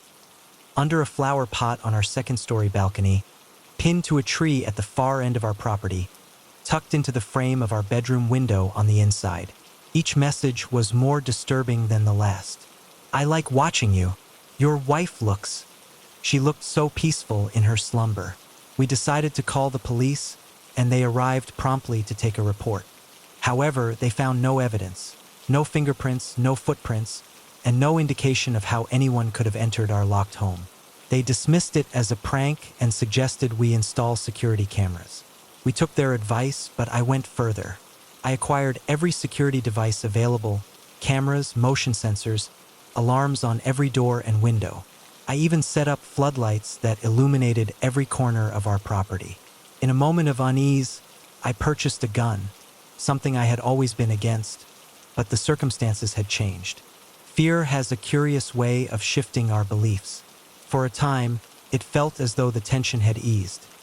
The notes had ceased, and we began to breathe a little easier, convincing ourselves it was merely the antics of mischievous children. But then came that fateful night when I discovered the note on our bedroom mirror. I stood there, frozen, my mind struggling to comprehend the sight before me. How had they managed to get inside? We had alarms, cameras, locks on every entrance. I had checked them all obsessively, as I did each night before we retired. Rebecca stirred in her sleep, and in a moment of panic, I swiftly erased the message from view. She could see it. She had been teetering on the brink of a breakdown over the previous notes, and this one would surely push her over the edge. I spent the rest of the night poring over our security footage, checking every camera, every sensor. Nothing. No sign of intruders, no alarms triggered. It was as if the note had materialized out of thin air. The next morning, I called the police again. This time, they took it more seriously. They swept the house, dusted for prints, interviewed our neighbors. Still nothing. "Look," the detective said, his face grave. "I'm going. To be honest, this level of intrusion is quite unusual. Whoever is behind this isn't merely a child playing pranks. You might want to think about finding somewhere else to stay for a bit." But we had nowhere else to turn. Every last penny had been invested in this house. A part of me, the part not entirely overtaken by fear, felt a surge of anger. This was our home, and I refused to let some disturbed individual force us out. So we remained. I took a leave from work, spending my days on the property, gun in hand, on edge at every little sound. Rebecca was a wreck, barely sleeping, constantly looking over her shoulder. We argued more than we ever had in our 10 years of marriage, the stress eating away at our relationship. The notes kept coming, always in impossible places. Inside a locked drawer, in the middle of our perfectly made bed, carved into the bark of a tree that I swear hadn't been marked the day before. We tried everything. I rigged tripwires, installed more cameras, even sprinkled flour on the floors to catch footprints. Nothing worked. It was as if we were dealing with a... Weeks slipped by, and with them, a persistent dread settled in, leaving me thinner and weary, dark circles framing my eyes from sleepless nights. Rebecca began to share her unsettling experiences, shadows flitting just beyond her vision, whispers echoing in the silence of empty rooms. A knot of concern tightened in my chest. I feared for her sanity, and truthfully, for my own as well. Then came the night that would forever alter our lives. I was jolted awake by Rebecca's piercing scream, my heart racing as I reached for the gun resting on my nightstand. In the soft glow of the dim light, I caught sight of a figure standing at the foot of our bed. It stood there, tall and unnaturally thin, its limbs stretching out in a way that felt wrong. My hand trembled as I raised the gun, struggling to steady my aim. "Get out!" I shouted, trying to muster a courage I didn't truly possess. "Get out or I'll shoot." The figure turned slowly, and in that moment, my heart felt as if it had stopped.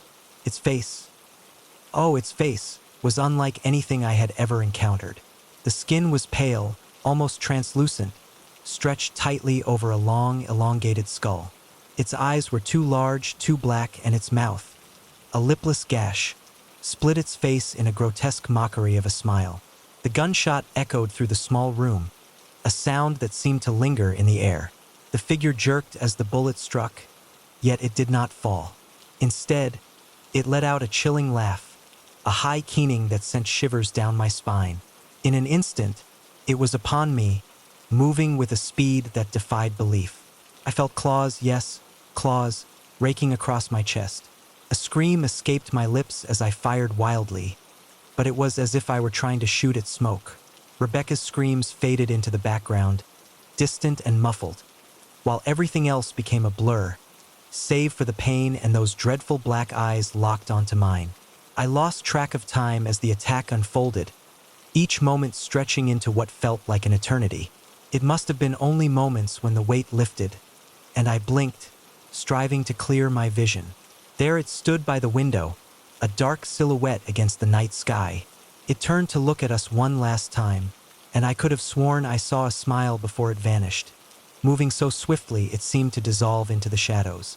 The police, of course, discovered the bullet holes in the walls and the claw marks on my chest, yet they found no other evidence.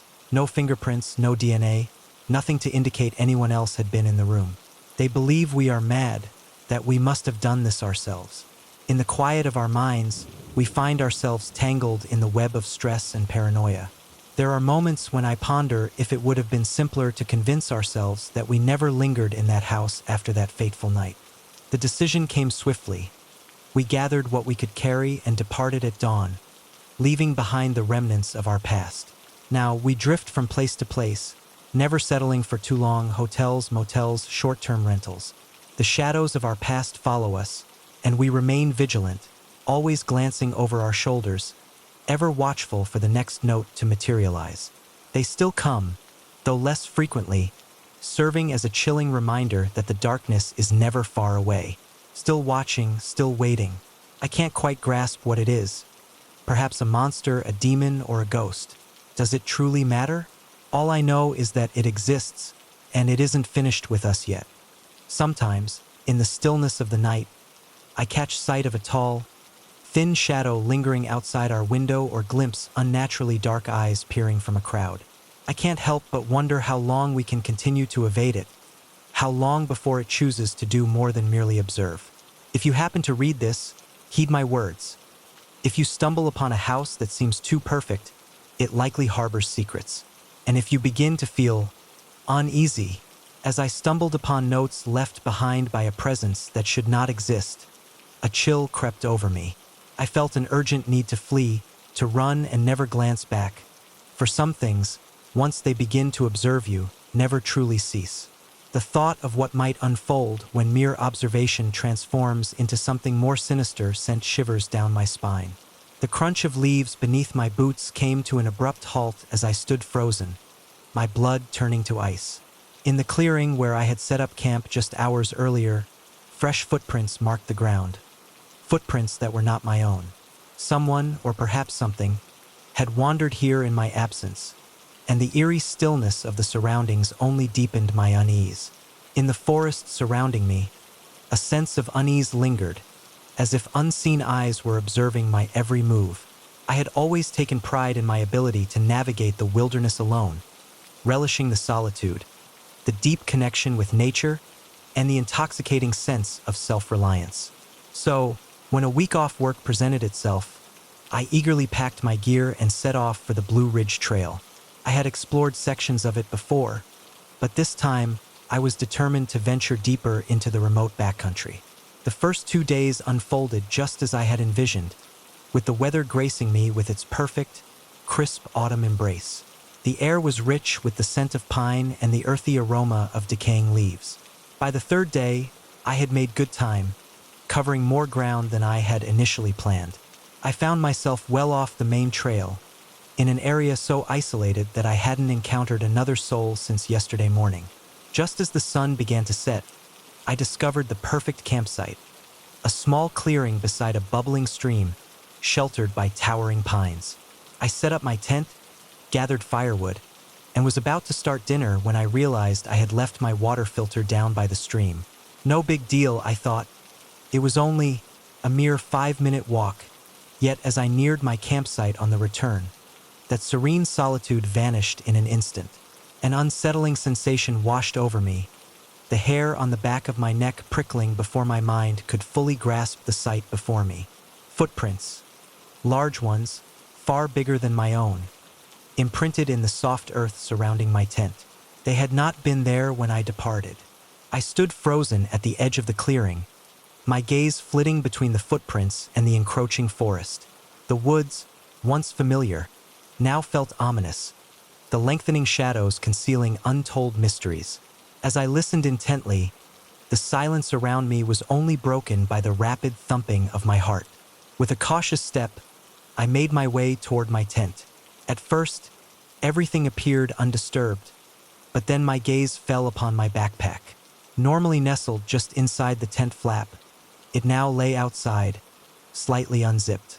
With trembling hands, I pulled it open wider, and a chill ran down my spine.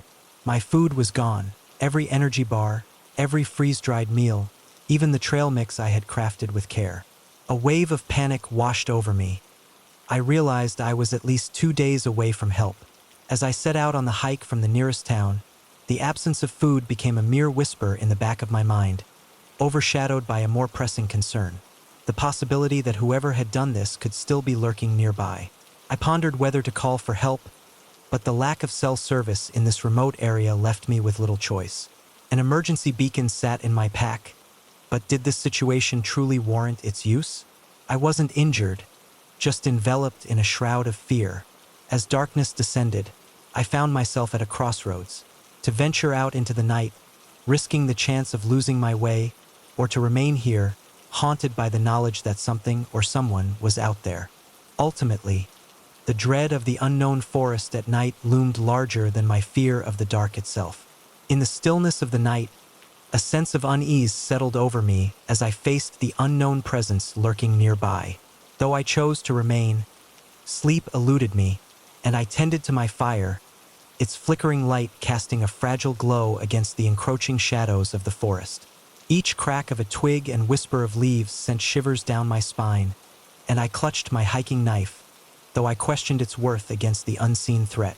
As the hours slipped by, my mind wandered into the realm of possibilities.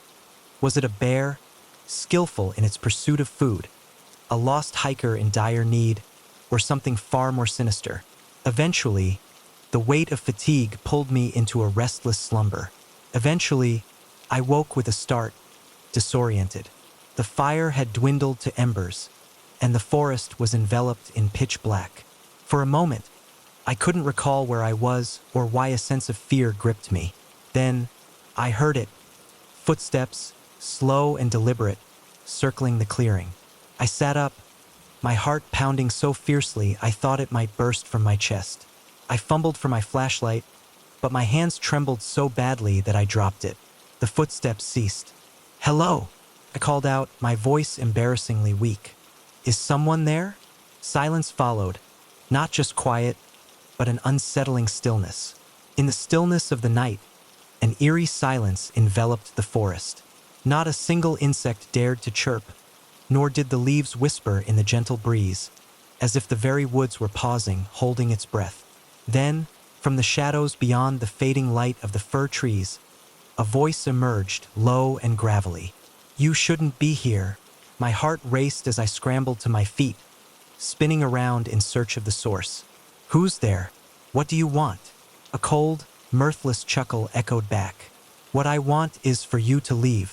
This is my forest, and you are trespassing." "I'm sorry," I stammered, feeling the tremor in my voice. "I didn't know. I'll leave first thing in the morning, I swear." Another chuckle echoed, this time in the morning light. "Oh no, you'll leave now. I saw movement in the shadows. A figure impossibly tall and thin stepped into the fading circle of light. My breath caught in my throat. It looked wrong, like a man but stretched out, distorted. Its arms were too long, hanging down past its knees. Its face was hidden in the shadow of a wide-brimmed hat, but I caught a glint of eyes reflecting the firelight. What are you?" I whispered, cocked its head to the side, the movement jerky and unnatural. "I'm the guardian of these." The wood's protector, the guardian of this realm, took a step closer, and I stumbled back, tripping over a root and falling hard. I scrambled backwards, but it continued its advance. "Please," I gasped. "I'll go. Just let me pack up. I'll leave right now." It paused, as if contemplating my plea. "No, you'll leave now as you are. Consider your belongings payment for your trespass." I wanted to argue, to insist on at least taking my emergency beacon, but something in its posture, the way shadows clung to it, warned me that arguing would be unwise. As I rose to my feet, my leg trembled so violently that I could scarcely maintain my balance. All right, I'm going," I murmured, searching for the path. It gestured with a long, bony finger, stretching far beyond the realm of the ordinary, indicating a direction. 2 miles that way. Don't stop, don't look back, and never return." I nodded, too frightened to utter a word, and began my hesitant journey toward the point it had indicated. Every instinct within me urged me to flee, yet deep down, I understood that such an action would lead to dire consequences. I walked on, though I couldn't tell how long it had been. Time itself seemed to dissolve into the shadows around me. In the enveloping darkness, I stumbled and fell. My hands and knees scraped and sore, yet I pressed on, refusing to glance back. Just when I thought I could go no further, when my legs felt ready to give way, I caught sight of it, the main trail. A wave of relief washed over me, and as soon as my feet touched the solid earth of the path, I took off. I ran with all my might, my lungs burning and spots swirling before my eyes, until at last, I glimpsed the first signs of civilization. A trail marker, then a parking lot. There, in the stillness, stood a solitary car. An old pickup truck, and an elderly man was just stepping out.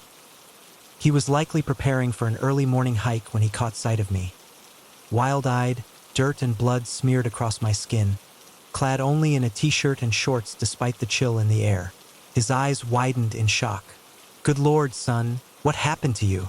I opened my mouth, desperate to explain, but no words emerged. How could I possibly convey the horrors I had witnessed?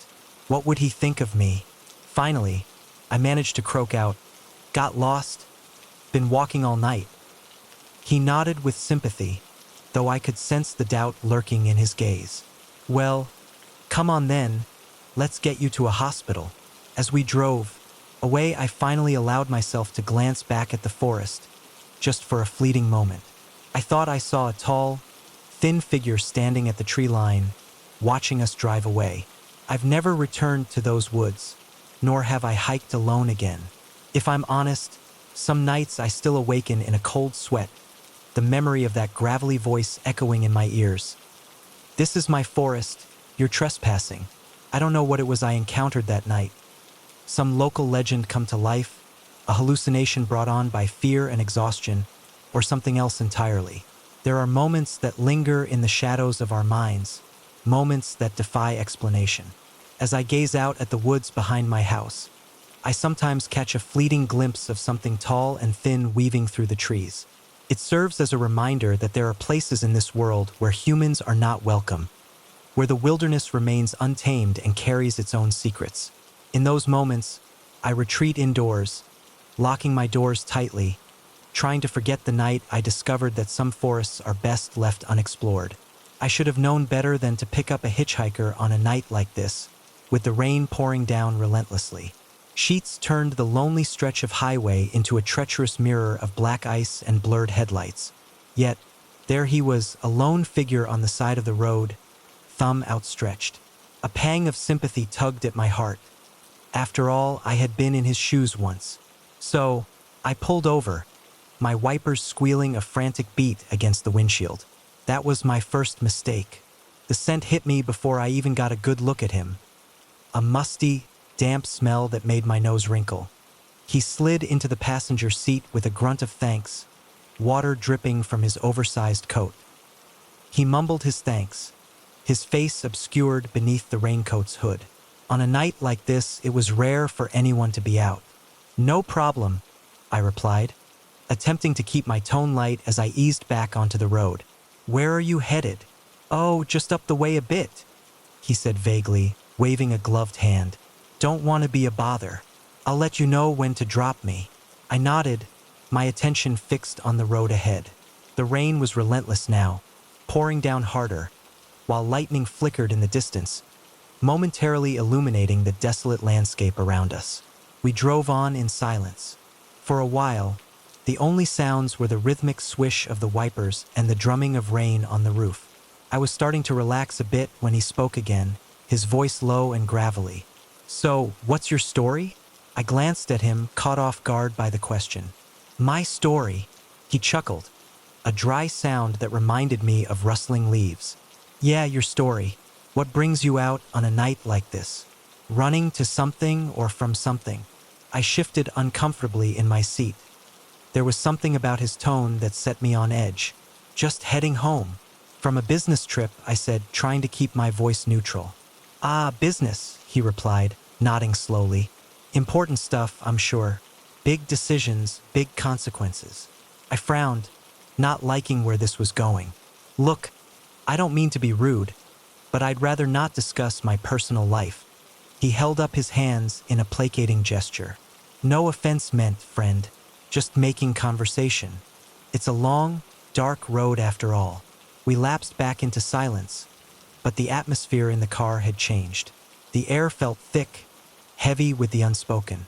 As I drove, a sense of tension enveloped me, my grip on the steering wheel tightening, knuckles pale against the darkness.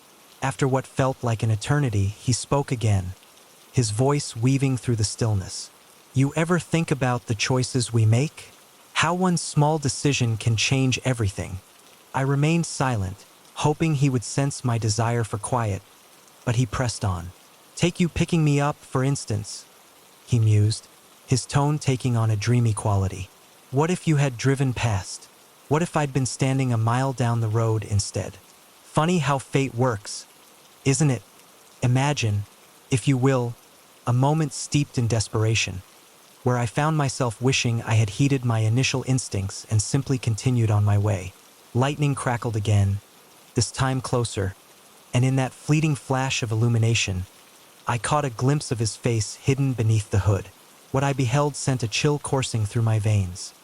His skin was pale, almost translucent, stretched taut over sharp cheekbones. Yet it was his eyes that truly filled me with dread. Black as pitch, devoid of any whites, they seemed to consume the light, two bottomless pits gazing right through me. I must have emitted some sound of distress, for he turned to face me completely, those dreadful eyes fixing onto mine. "Something wrong?" he asked, his lips curling into what might have been a smile, though on him it resembled a predator baring its teeth. "No," I stammered, my heart pounding so fiercely I was certain he could hear it. "I just thought I saw something on the road." He nodded slowly, that chilling smile still in place.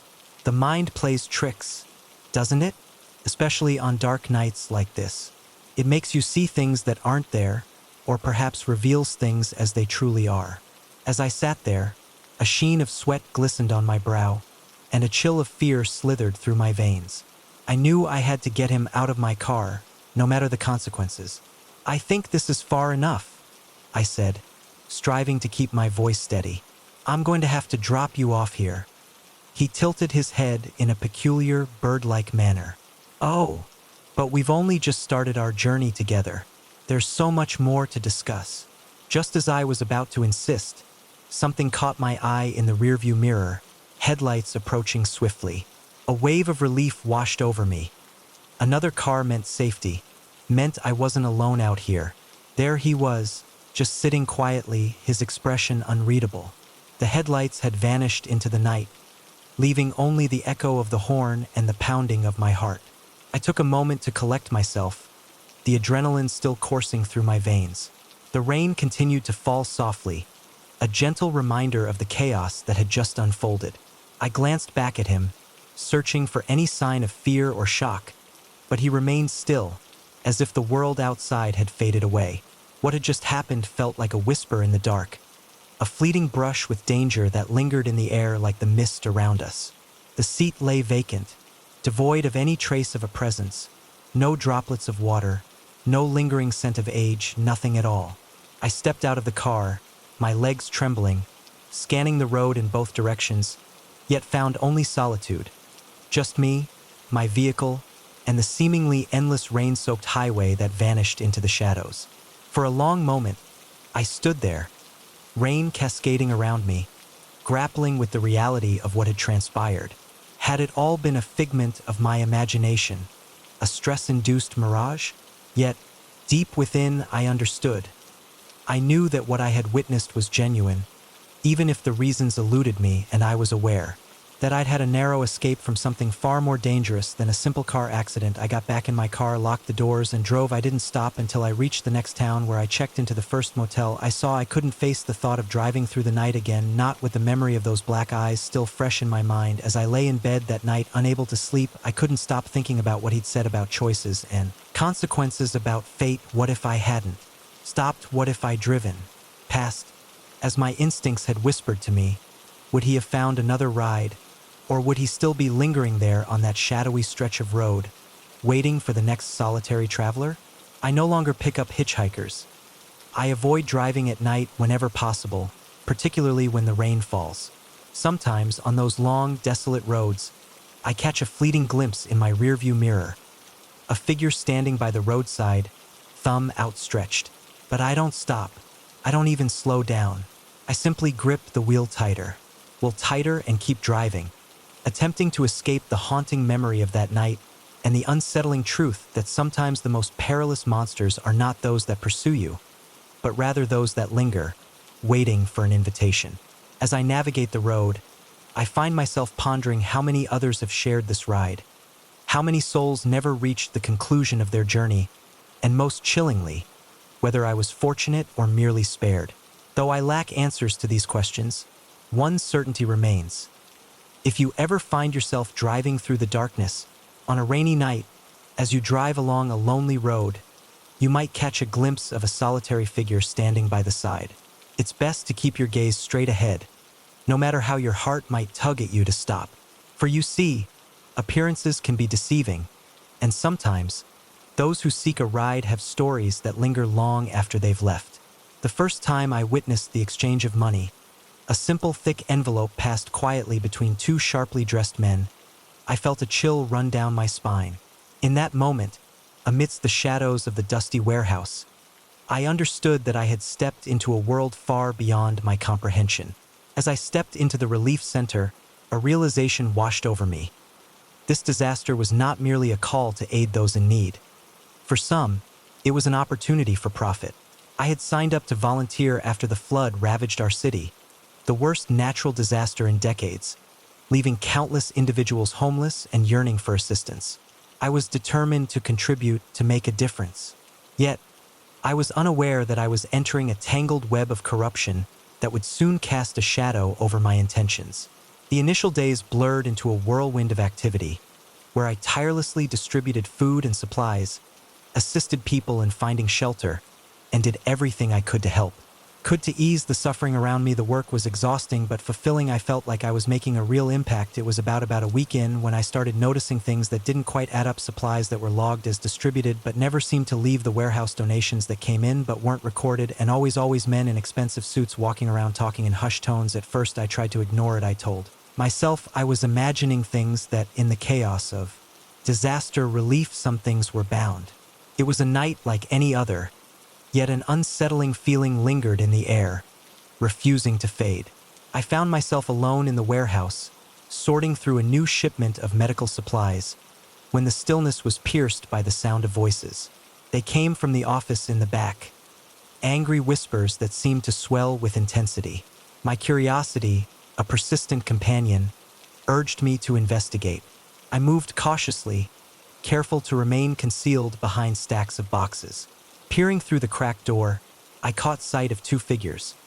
One was John, the head of our organization, and the other, a city official I recognized from past encounters. In the dim light of the room, the official's voice carried a weight of urgency as he waved an envelope, his frustration palpable. "You have no idea how many strings I had to pull to get those supplies diverted here," he declared. John's face flushed with anger, a storm brewing within him. "It's all we can spare right now," the official continued, his tone firm. "You'll get the rest when we sell the next shipment." A chill crept through me at the mention of selling the shipment. Donations meant for flood victims turned into a transaction. How could they do this? A noise escaped my lips, and in an instant, both men turned their gaze toward the door. I crouched low, my heart racing, each beat echoing in the silence that followed. I was certain I could hear it. "Check outside," I heard John say. "Make sure we're alone." I didn't linger to see if they found me. I ran as quietly as I could back to where I had been working. I grabbed my bag and headed for the exit, trying to appear casual even as panic clawed at my throat. I made it home that night, but sleep eluded me. My mind raced with what I had discovered. This wasn't just petty theft or minor corruption. This was organized systemic fraud on a massive scale. If they were willing to steal from the shadows of disaster, I pondered what else they might be capable of. The following day, I returned to my duties, resolute in my mission to uncover the truth. I couldn't simply turn my back, not when countless souls were in anguish while others profited from their plight. I began to observe more intently, noting the inconsistencies that danced before my eyes, even capturing a few discrete images with my phone. For an entire week, I donned the guise of a devoted volunteer, all the while meticulously documenting every detail I could. I believed I was cautious, or so I thought. Yet, in a realm like that, where so much hung in the balance, it felt as though unseen eyes were ever vigilant, watching my every move. It was Rebecca who first raised the alarm. She was another volunteer, young and full of hope, much like myself. We had forged a friendship during our long hours of work. After our shift, she approached me, her eyes flickering with unease. "Be careful," she whispered. "They're asking questions about you. I think they suspect something." I attempted to dismiss her concerns, to soothe her with reassurances that everything was all right, but deep within, a knot of dread twisted in my stomach. That night, I resolved to go to the authorities. I had gathered enough evidence to at least prompt an investigation. As dawn broke, I arrived at the warehouse, only to find it teeming with police. For a fleeting moment, a glimmer of hope flickered within me. Had someone finally stepped forward? Were they on the verge of dismantling this operation? But then, my gaze fell upon John, engaged in conversation with the officers, gesturing in my direction. Two policemen approached, their expressions somber. "Ma'am, we need you to come with us," one said. "We have some questions about some missing supplies." A wave of disbelief washed over me. They were turning the tables. How could they twist the narrative so swiftly? The next 12 hours unfolded in a haze of confusion and dread. Hours spent in a small interrogation room, answering the same questions repeatedly. They presented me with doctored footage, my signature appearing on security camera clips that falsely depicted me taking boxes to my car. It was all lies, yet so convincing that, had I not lived through it, I might have been swayed to believe it myself. Eventually, they let me go, but the message was unmistakable. They held the power to ruin my life if I didn't retreat. That night, I returned home, feeling both defeated and terrified. What could I possibly do against an organization with such reach? With a heavy heart, I found myself in my dimly lit apartment, each creak and whisper of the night sending shivers down my spine. Yet, as the shadows danced around me, a simmering anger began to rise, pushing aside the fear that had gripped me. How could they? How could they take from those who had already lost so much? How could they twist my intentions, turning me into a villain for seeking justice? I realized I was not alone in this dark struggle. Thoughts of Rebecca and the other volunteers flickered in my mind, their concern for the flood victims echoing in the silence. I took a deep breath and began to reach out, cautiously at first, as the night wrapped around me like a shroud. In the stillness of the night, a whispered conversation here, a pointed question there, led me to others who had glimpsed the shadows lurking just beyond the light. They held their suspicions close, afraid to voice them, yet together we began to weave a tapestry of truth. The path was fraught with peril. There were moments when the air felt thick with danger, and I feared we had been discovered. Once, I returned home to find my sanctuary turned upside down, and another time, a car shadowed my every turn through the city streets. The fear clung to me, a persistent knot in my stomach, yet we pressed on, gathering fragments of evidence and forging a network of brave souls willing to confront the darkness. After weeks of diligent effort, we finally presented our case to the state authorities. The ensuing investigation unfolded in a manner I had never encountered before. Suddenly, I found myself in meetings with FBI agents, providing depositions, and assisting in the unraveling of a complex web of corruption that extended far beyond our modest relief organization. It became clear that the flood was merely the tip of the iceberg. JN and his associates had been siphoning off disaster relief funds for years, reaching across the nation, with politicians in their pockets and judges on their payroll. It was larger than I could have ever envisioned. The day of the arrest was a blend of triumph and terror. From the safety of my refuge, I observed as the news broadcasted John and the others being escorted away in handcuffs. Yet, deep down, I understood that this was not the end.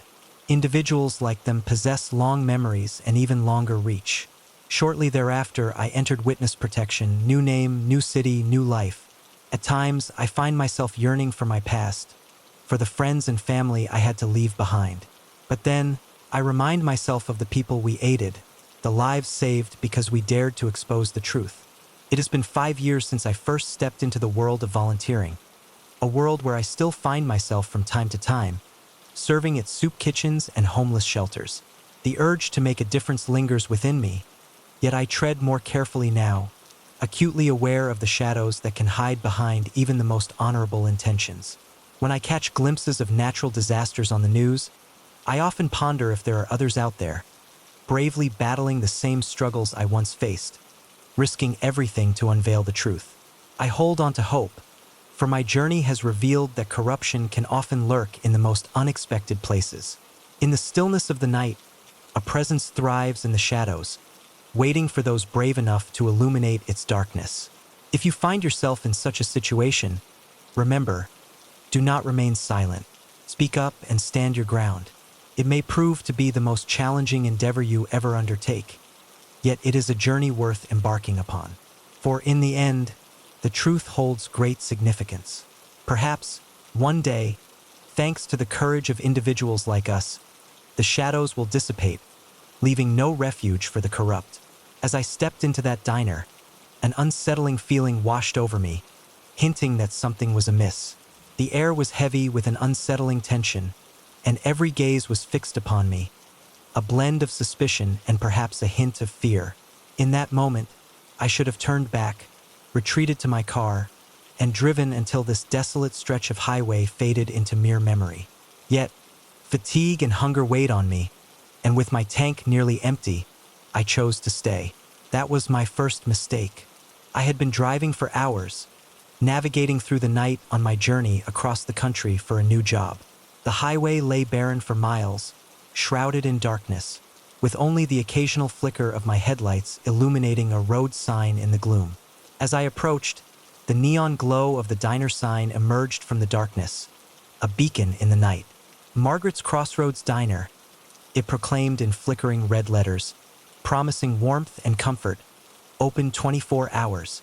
I eased my vehicle into the nearly deserted parking lot, the gravel crunching softly beneath my tires. Only 2 other vehicles were present, a weathered pickup truck and a solitary semi, parked quietly off to the side. When I turned off the engine, the silence enveloped me, broken only by the faint buzz of the neon sign. The bell above the door jingled as I stepped inside, its sound oddly cheerful against the tense atmosphere. The diner appeared as if it had stories of its own to tell. It had been years since the place saw a fresh coat of paint, the cracked vinyl booths and scratched formica counter telling tales of time long past. Faded posters clung to the walls, advertising brands that had likely faded into obscurity. Inside, only a few souls lingered. A weathered trucker hunched over his mug of coffee at the counter, lost in thought. In a nearby booth, a young couple leaned in close, their food forgotten as they whispered secrets to one another. Behind the counter, a waitress, surely in her 60s, stood with her gray hair neatly pulled back in a tight bun. "Sit anywhere you like, hun," she called out, her voice carrying the weight of years gone by, strained yet warm. The diner shifted subtly, a chill creeping in as the door swung open. I settled into the booth, the vinyl squeaking softly beneath me, while the waitress hurried over, notepad in hand. Up close, the lines of stress were etched into her face, her eyes darting nervously around the room. "What'll it be?" she asked, pen poised, her voice barely above a whisper. "Just coffee for now, thanks," I replied, adding, "and maybe a menu." She nodded, turning away without another word.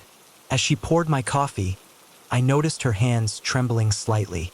Just as I was about to inquire if everything was all right, the bell above the door jingled again, and the atmosphere thickened with an unspoken tension. The atmosphere in the diner, already thick with tension, shifted to something almost palpable. I turned my gaze, and a shiver crept through me as three men stepped inside, clad in dark attire and wearing expressions that could chill the warmest heart.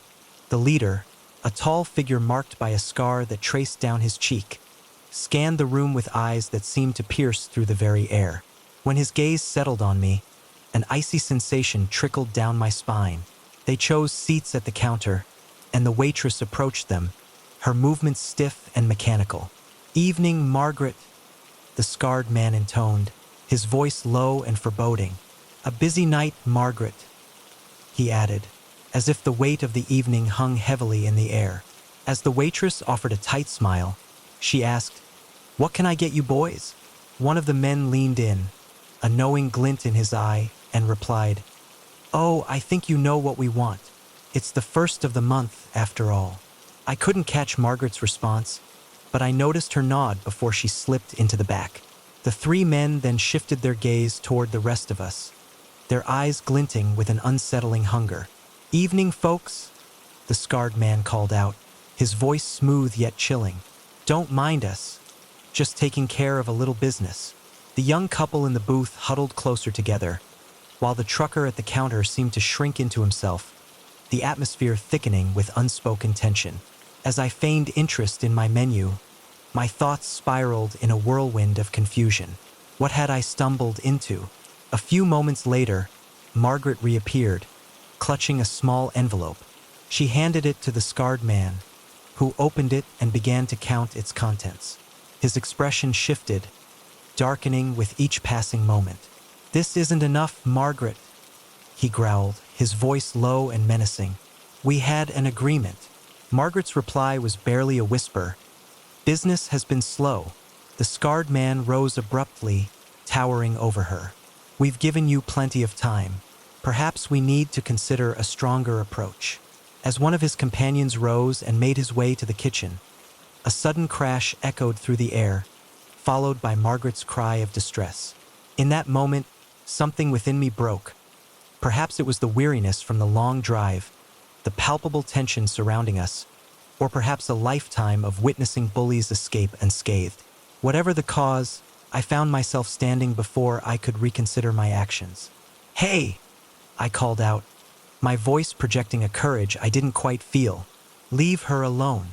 The diner fell into a hushed silence, and the scarred man turned to face me, his eyes narrowing with a mix of surprise and menace. His voice, dangerously soft, whispered through the air, "Looks like we have a hero in our midst." He took a step closer, and I fought the urge to retreat. "This doesn't concern you, stranger.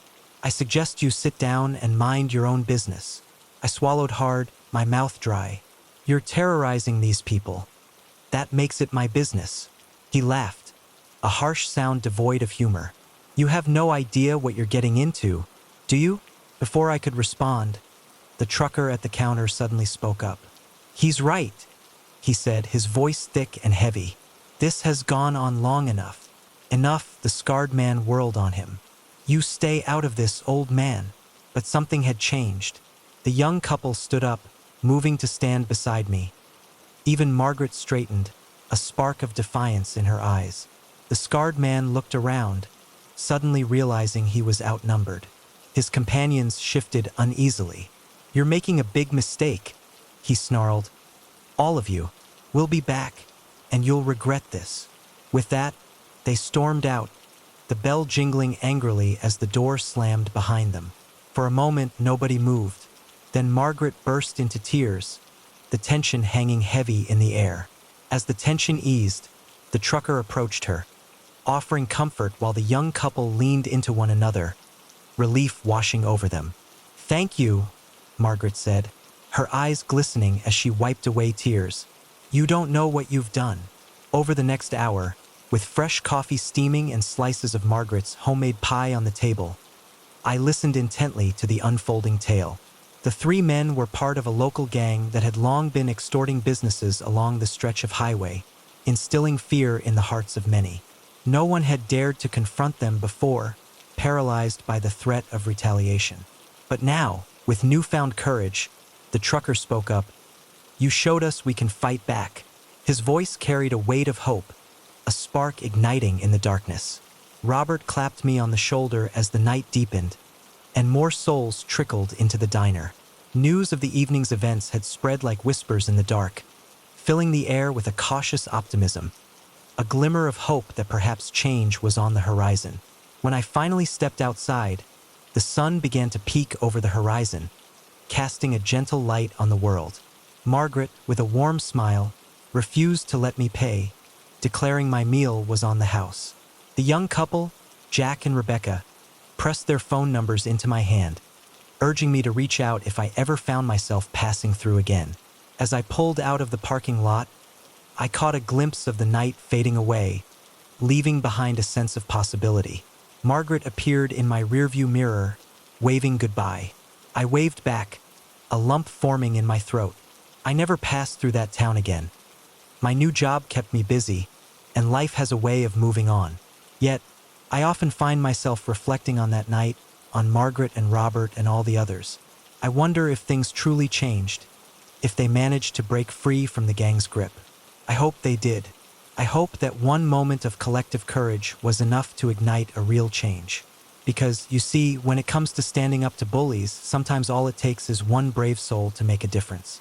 As I journey through the quiet roads under the blanket of night, I often catch sight of a diner, its warm glow beckoning from afar. I ponder the idea of stopping, of stepping into a scene that could alter the course of my life. Yet I never do, for they say lightning doesn't strike twice. Still, a smile graces my lips as I reminisce about that evening, a reminder that the most remarkable moments can unfold in the simplest of settings.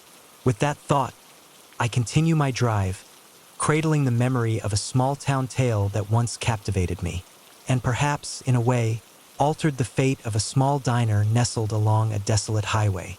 The first time I laid eyes on my new neighbors, they appeared to be the ideal complement to our serene suburban street. The Richardsons, Brandon, Rebecca, and their little girl, seemed as if they had emerged from a Norman Rockwell painting. Yet, as I find myself here now, barricaded in my bedroom while Brandon attempts to force his way in, I come to understand just how profoundly mistaken I was. It seems that perfection can often conceal the darkest truths. In the shadows of a quiet neighborhood, a tale begins. 3 months prior, I found myself navigating the aftermath of a tumultuous divorce, striving to reclaim the fragments of my life within the walls of a home I had fiercely defended.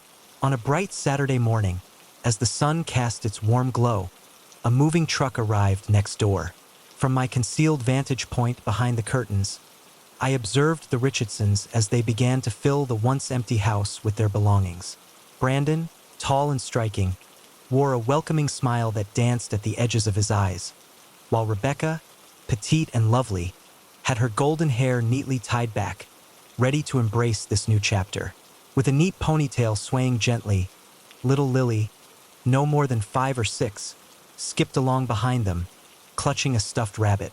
I must confess, a twinge of envy stirred within me. They resembled the family I had always yearned for but never quite attained. Nevertheless, I resolved to be neighborly. I baked a batch of chocolate chip cookies and made my way over to introduce myself. When Rebecca answered the door, her smile radiated warmth and welcome. "Oh, how thoughtful!" she exclaimed, graciously accepting the cookies. "Brandon, Lily, come meet our new neighbor." They gathered at the door, a picture of familial bliss, as Brandon extended his hand to shake mine. With a firm handshake, he greeted me warmly, expressing their eagerness to become part of the community. Lily, peeking out from behind her mother's legs, appeared shy yet curious. I knelt down to her level and said, "Hi there, Lily. I like your rabbit.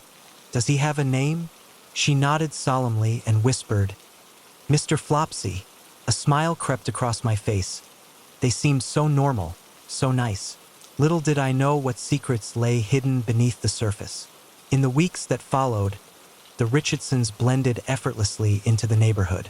Rebecca joined the local book club and Brandon decided to coach the little league team, and they hosted a backyard barbecue that drew in the entire street. Everyone adored them. I found myself spending more and more time with Rebecca. She would invite me over for coffee in the mornings after Brandon left for work and Lily was at school. We would sit in her immaculate kitchen, sharing gossip and laughter like old friends. "I'm so glad we moved here," Rebecca confided one morning, her hands wrapped around a steaming mug. "It's just what we needed after everything." Raised an eyebrow, curiosity peaked. "Oh, did something happen at your old place?" A shadow passed over her face so quickly I almost missed it. "Oh, you know how it is. Sometimes you just need a fresh start." I nodded, not wanting to pry. We all had our secrets, after all. But as the weeks went on, I began to notice things, little things at first easily explained away. The way Rebecca would flinch if Brandon moved too suddenly. The times I'd hear raised voices from next door late at night.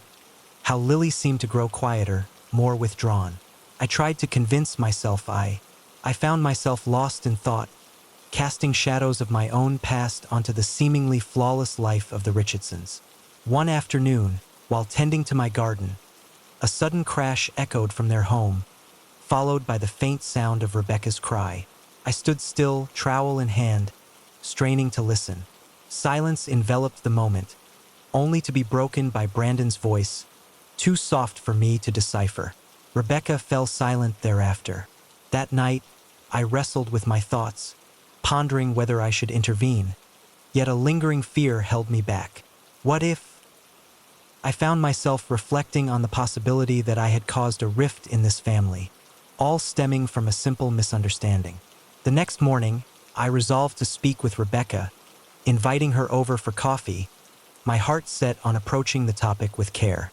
When she arrived, I noticed a bruise on her cheek, poorly hidden beneath layers of makeup. "Rebecca," I said softly, "what happened?" She touched her cheek, a hint of self-consciousness in her gesture. "Oh, this? I'm such a klutz." I walked right into the kitchen cabinet. Taking a deep breath, I continued, "Rebecca, I heard something yesterday. Are you sure everything's okay?" Her eyes widened, a flicker of fear passing through them. As she spoke, her expression softened, and with an overly bright tone, she assured me, "Everything's fine. Brandon and I are very happy." I felt the urge to delve deeper, but the look in her eyes held me back. She wasn't prepared to share. I couldn't press her. After that moment, a shift occurred. Rebecca ceased inviting me over, and when we crossed paths on the street, her smile appeared forced. Brandon, too, changed. I often caught him watching me from a distance, his gaze icy and assessing. In that moment, I realized I should have acted, but the weight of uncertainty kept me silent. In the stillness of the night, a sense of unease crept into my thoughts. I had often brushed aside the signs, convincing myself that it was not my place to intervene. But that night, as the clock struck past midnight, the air was pierced by a child's terrified scream, a sound that sent chills down my spine. It was a cry that quickly faded, swallowed by the darkness. Without a moment's hesitation, I found myself at their door, my heart racing, pounding against the wood as if it could break through.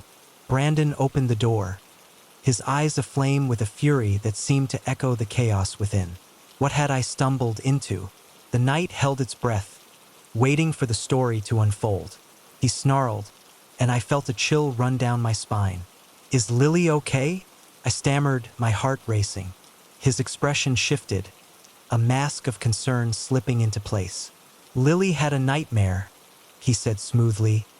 "Everything's fine. Go home." But over his shoulder, I caught sight of Rebecca. Her eye was swollen shut, blood trickling from her split lip. Our eyes met for a fleeting moment, and I saw a desperate plea in her gaze. "I'm calling the police," I said, my voice trembling. Brandon's facade cracked. "You're not calling anyone," he growled, advancing on me. I turned to run, but he was faster, his hand closing around me. My arm was yanked into the house, and the door slammed shut behind us. What followed was a nightmare. Brandon raged, alternating between threats and attempts to convince me I was imagining things. Rebecca huddled in the corner, cradling Lily, both of them trembling. I managed to break free and lock myself in the guest bedroom. I fumbled for my phone, thanking God I had slipped it into my robe pocket. The 911 operator's voice was calm and reassuring. "Help was on the way," she said. "Just hold on." But Brandon was at the door now, pounding. In the stillness of the night, the wood began to splinter, and here I found myself waiting and praying. Outside, the blue and red lights flickered, casting eerie shadows through the window. Would they arrive in time? The door gave way with a final, terrible crack, and in rushed Brandon, his eyes wild, a kitchen knife gripped tightly in his hand. Time seemed to stretch, the knife arcing toward me, while Rebecca's distant screams echoed through the house. Suddenly, more voices pierced the air, shouts of police, commanding, "Freeze!" Brandon's expression shifted, confusion washing over him. In a moment of chaos, the knife slips from his grasp, clattering to the floor, and he finds himself on the ground, surrounded by officers. The hours that follow blur together, filled with statements and the soft rustle of blankets as Rebecca and Lily are led away to waiting ambulances. Brandon, however, is placed in the back of a police car, his face a mask of cold fury as he locks eyes with me through the window. As dawn breaks, a kind officer approaches, her voice gentle as she reassures me, "You did the right thing. You probably saved their lives." Yet, as I watch Rebecca and Lily drive away, my thoughts drift to the months of abuse that linger in the shadows of my mind. There was a sense of unease that lingered, a whisper of doubt that I had sensed but chose to ignore. I don't see myself as a hero. Rather, I feel the weight of missed opportunities, moments where I could have acted sooner. The officer, perhaps reading the turmoil in my eyes, reassured me, "Don't blame yourself. What matters is that you acted when it was crucial." I nodded, yet the guilt clung to me like a shadow as I made my way home. The familiar comfort of my surroundings felt altered, as if a veil had been lifted, revealing the unsettling truth beneath. In the days that followed, I uncovered more about the Richardsons, their past, and the towns they had left behind, each revelation deepening the sense of disquiet that now enveloped me. In the quiet aftermath, a trail of suspicion and fear lingers in the air. I ponder how many others in the neighborhood noticed the signs yet chose to look away. Rebecca and Lily have not returned. Whispers tell me they've sought refuge with Rebecca's sister in another state. I wish them peace and hope they find a path to healing. As for me, I carry the unsettling truth that evil can mask itself behind the most ordinary of facades. Sometimes, being a good neighbor requires the courage to intervene, to risk everything for someone in need. Now, the house next door stands empty, a silent witness to the shadows that once dwelled within. There was a silent reminder of the secrets it once held. Each night, I find myself watching, pondering the lives being lived behind closed doors all around me. I wonder if I'll have the courage to act if I ever hear another scream in the night. The moment I saw the glint of metal in his hand, I knew I had made a terrible mistake. This wasn't just another house showing gone wrong. This was a trap, and I had walked right into it. As the man's cold eyes locked onto mine, I realized with horrifying clarity that it began like any other day in my life as a real estate agent, a routine I had followed for over a decade. I had encountered my fair share of peculiar clients and unsettling houses, yet nothing could have prepared me for the events that were about to transpire. Just as I was preparing to leave for the day, a call came in. A man, his voice gravelly and impatient, insisted on viewing a property right away. It was an unusual request, certainly, but not entirely out of the ordinary. After all, serious buyers sometimes operated on tight schedules, especially in this unpredictable market. He didn't turn down potential sales. "I understand it's late," he said, "but I'm only in town for the night. I'm very interested in the property on Oakwood Avenue, the old Victorian. I'd make it worth your while." I hesitated, glancing at the darkening sky outside my office window. It was already past 7 p.m. In a quiet corner of town, there stood an old colonial revival manor on Oakwood Avenue, shrouded in mystery and whispers. It was a beautiful property, yet its isolation and the tales that lingered in the air cast a shadow over its charm. Despite my initial hesitation, the allure of a generous commission beckoned me forward. "I can meet you there in about 30 minutes, I agreed, feeling a strange undercurrent in his voice as he replied, "Perfect." As I drove toward the house, a creeping sense of unease settled in, the stories of its past echoing in my mind, each turn of the road leading me deeper into the unknown. It was Hound that had frightened away most potential buyers. I had shown it a few times during the day, but never at night. As I pulled up to the house, the last rays of sunlight slipped behind the horizon, leaving the Victorian to loom before me, its windows dark and empty, like soulless eyes watching my every move. I suppressed a shiver as I stepped out of my car. There was no other vehicle in sight. I checked my watch, right on time. Perhaps the client was running late. I decided to wait by the front door, keys in hand.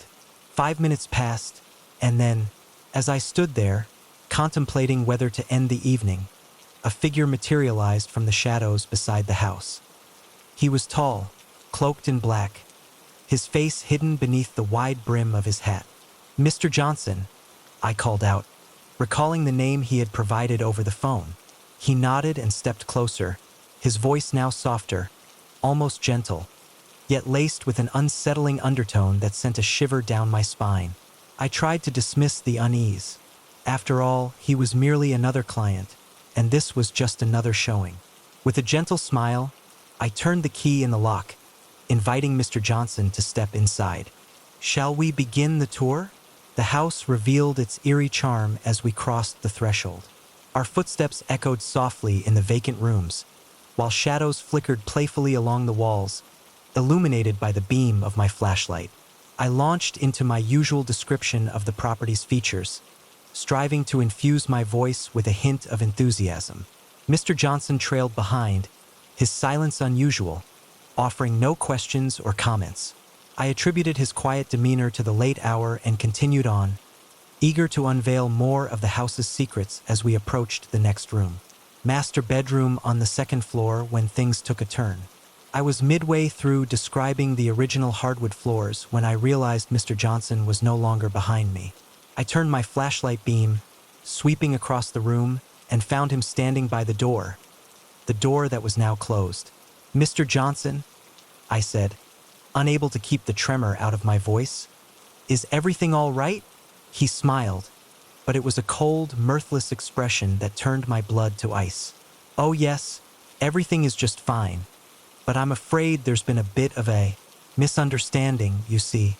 I'm not here to buy this house." My heart began to race, and I couldn't grasp why we were here. Then he took a step towards me, and that's when I noticed it, the metallic glint of a knife in his hand. "We're here because this is where it needs to happen, where you need to disappear."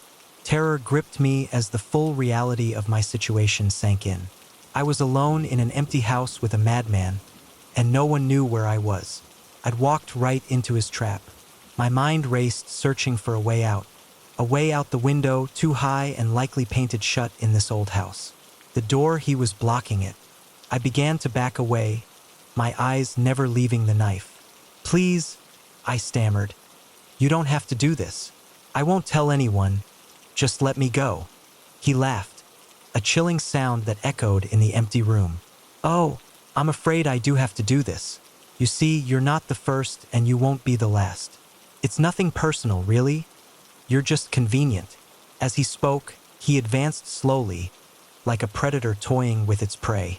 As I backed away, the chill of the wall pressed against me, trapping me in that moment. I found myself staring into the eyes of a killer, and rather than a life flashing before me, my thoughts were consumed by regrets.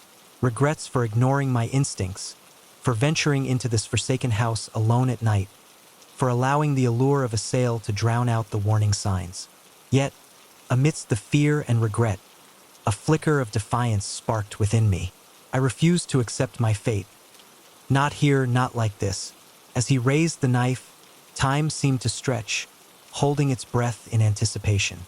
To slow down, I noticed an opening and seized it. I lunged forward, my shoulder colliding with his chest, catching him off guard as he stumbled backward.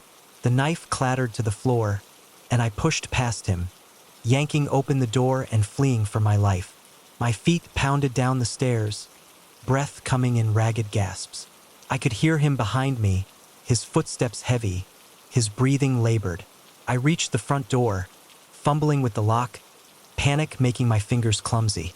Just as I managed to wrench the door open, I felt his hand closed around my arm, and I let out a scream that pierced the stillness of the night.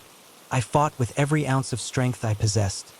My elbow connected with something soft, perhaps his stomach, and his grip loosened just enough for me to break free. I ran into the darkness, not daring to look back. My car was just a few yards away, a beacon of safety amidst the shadows. I reached it, my hand trembling so violently that I struggled to insert the key into the lock. At last, I wrenched the door open and threw myself inside. In the rearview mirror, I caught a fleeting glimpse of him standing there, a figure lost in the night.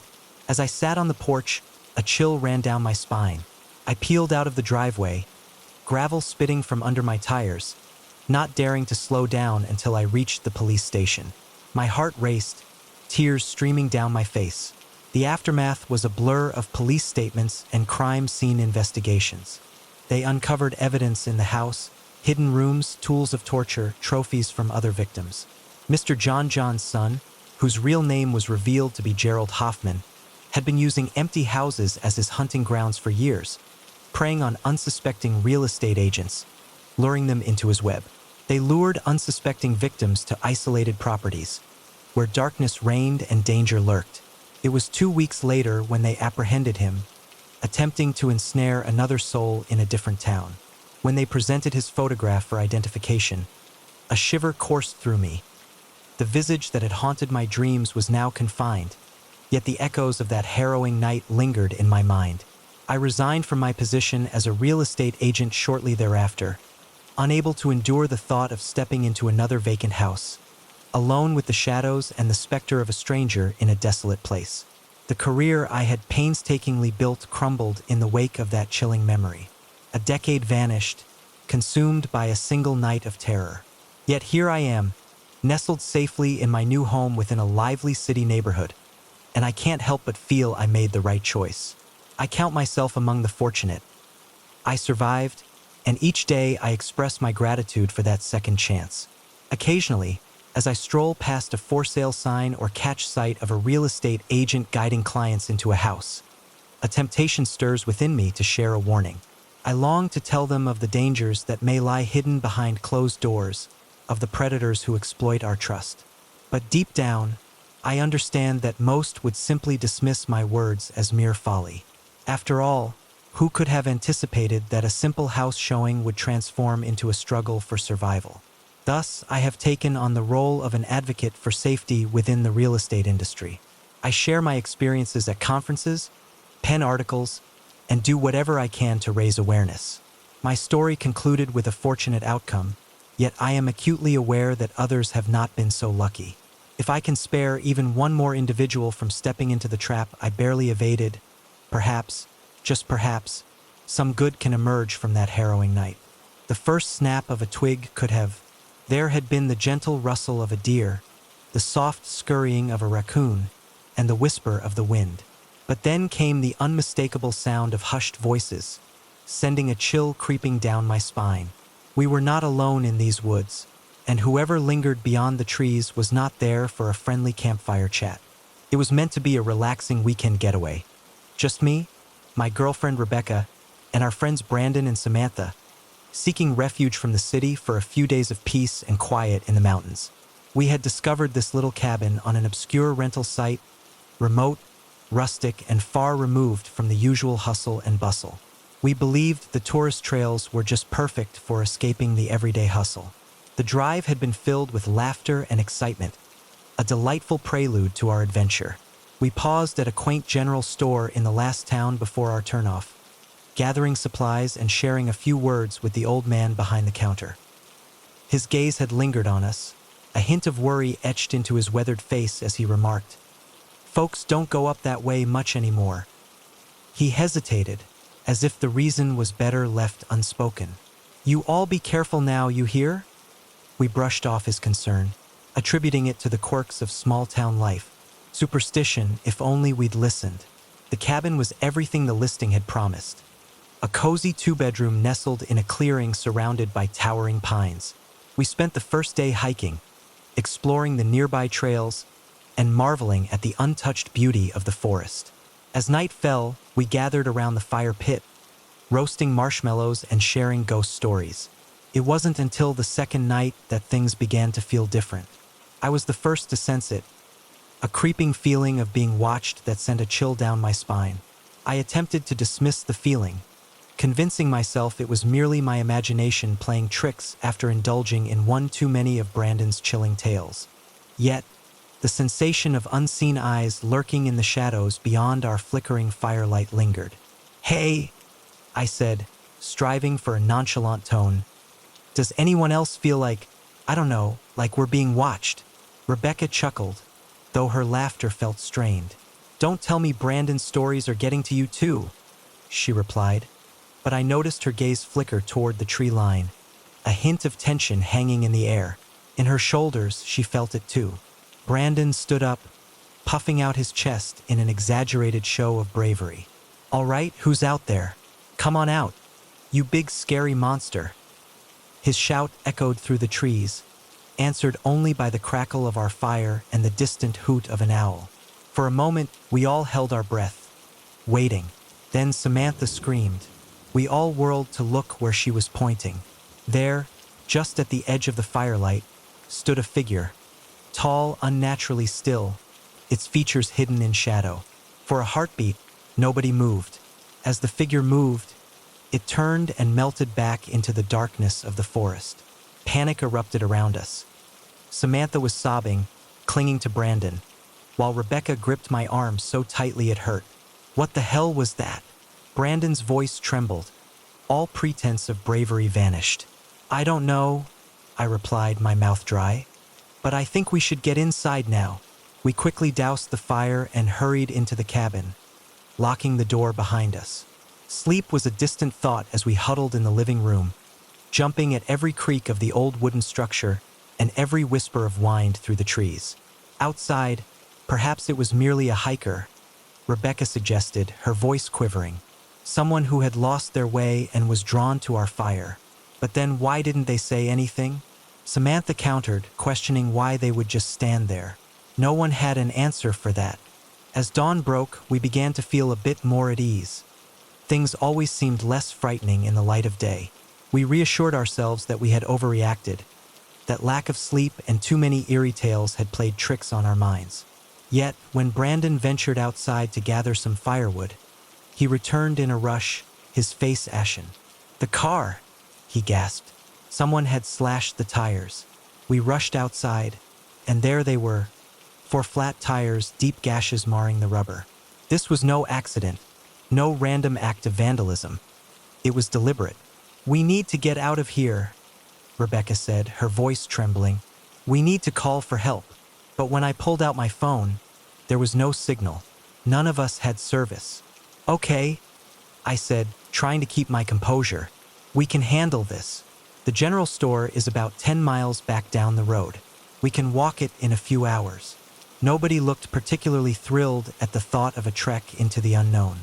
It was a long hike, yet it was our only option. We packed some supplies and set out under the morning sun, which did little to warm the chill of fear that had settled over us. After maybe an hour of walking, we heard it, the snap of a twig behind us. We all froze, slowly turning to look. Nothing but trees and underbrush met our gaze, but I could have sworn I saw a movement, just for a second, like something ducking behind a tree. "We need to move faster," I said, my voice low and urgent. We picked up the pace, no longer talking, each of us lost in our thoughts. We strained our ears, listening for any sound of pursuit. The forest, which had seemed so beautiful and peaceful just yesterday, now felt oppressive, filled with hidden dangers. It was Rebecca who spotted the cabin, just off the trail, half hidden by overgrown bushes. This wasn't our rental. It was older, more run down, but it offered shelter, and right now that was all we cared about. We approached cautiously. The door was ajar, creaking softly in the breeze. Inside, it was dark and musty, years of neglect evident in the thick layer of dust covering everything. "Hello," I called out. "Is anyone here?" Silence answered me. We stepped inside, our footsteps echoing in the empty space. It looked like no one had been here in years. Old furniture was covered in sheets, and cobwebs hung in every corner. "Look," Brandon said, pointing to a faded photo on the wall. "Isn't that the old man from the general store?" We crowded around the picture. It showed a group of men standing in front of this very cabin, all holding rifles and smiling. The old shopkeeper was there, decades younger but unmistakable. And next to him, "Oh my God, Samantha," whispered the figure at the end, its presence unsettlingly different from the others. Taller, its features seemed to blur, as if it had shifted just as the photo was captured. Yet, there was no mistaking that unnaturally long, thin silhouette. A floorboard creaked behind us, and we turned to find the old shopkeeper standing in the doorway, a shotgun cradled in his hands. "You folks shouldn't be here," he said, his voice heavy with warning. "It's not safe." For a moment, silence enveloped us. Then the questions erupted. Who was following us? What lurked in that photo? What on earth was happening? The old man let out a deep sigh, his face etched with the weight of his years. "It's a long story," he began, "and you might not like it." He spoke of the town's shadowy past, of a cult that had once thrived in these woods, engaging in dark rituals and offering sacrifices to their twisted deity. He recounted how the townsfolk united to expel them, setting fire to their compounds and hunting down any cultist they could find. But then his gaze grew distant, as if lost in a memory.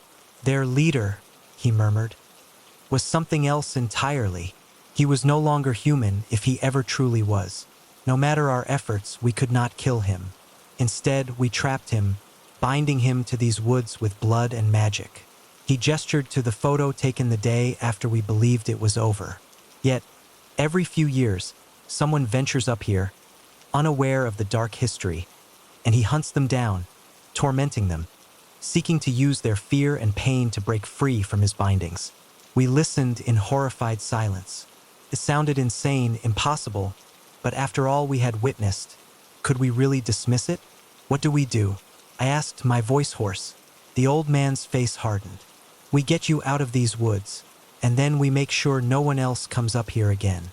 What followed was a trek that would haunt my dreams. Every shadow seemed to shift, every sound a whisper of danger.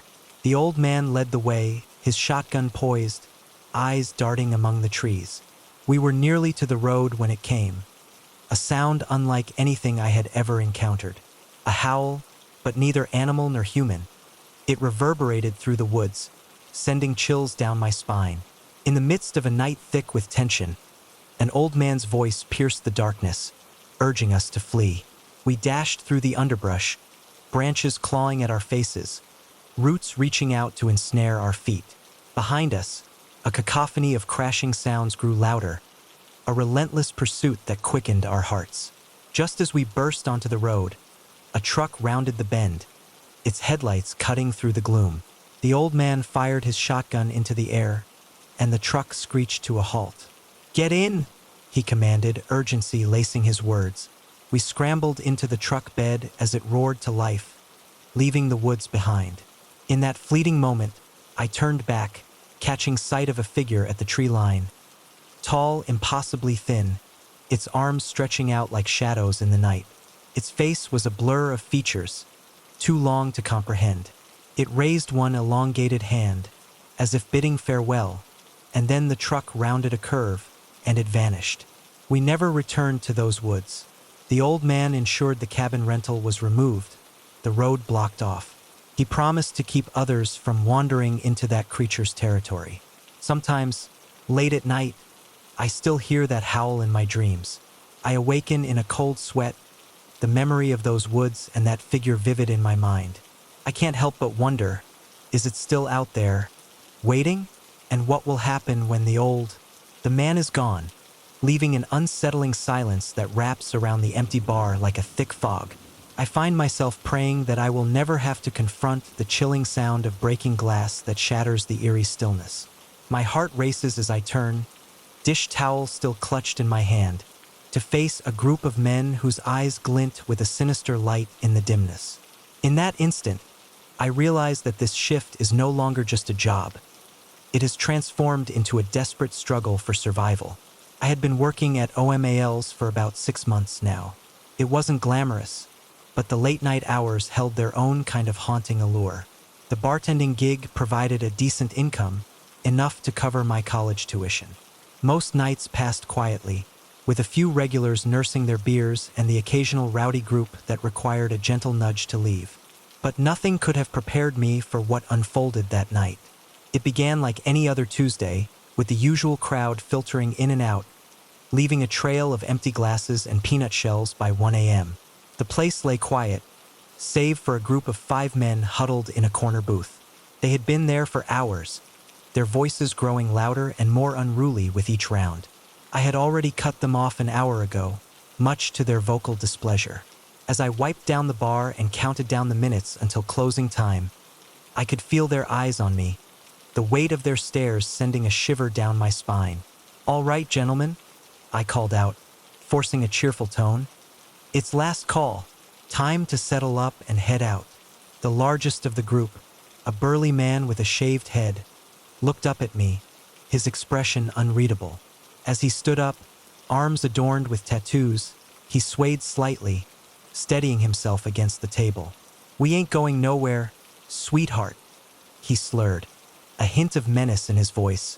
The night air grew colder, and a shiver danced down my spine, yet I held my ground. "I'm sorry, but we're closed. I'm going to have to insist you leave." In that moment, he picked up his empty beer bottle and hurled it against the wall. The crash echoed through the silent bar, a sharp contrast to the man's harsh laughter. "What you going to do about it, little girl?" he taunted, his friends joining in the unsettling chorus. Joined in their laughter, a chorus of menace filled the air. I reached for my phone, intending to call the police, but the tattooed man was quicker.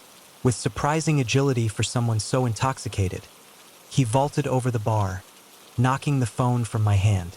It skittered across the floor, disappearing under a table. Now, he said, his breath hot on my face. "Let's not involve the cops. This is between us." I backed away, my heart pounding as the other men spread out, blocking the exits. I was trapped. "Look," I said, trying to keep my voice steady. "Take whatever's." In the dim light of the till, a sense of unease settled in the air. "I won't stop you," I said, my voice steady despite the turmoil within. The man chuckled, a sound that echoed with a chilling emptiness. "Oh, we'll take the money, but that's not all we want," he said, his intentions lurking behind a leering gaze. Panic surged through me, yet alongside it came a surge of adrenaline. I refused to succumb without a fight. My hand instinctively reached for the first object it found, a bottle of expensive whiskey. With a determined swing, I struck, the bottle connecting with the side of the man's head, producing a satisfying thud. He staggered back, more taken aback than injured, as the tension in the room thickened.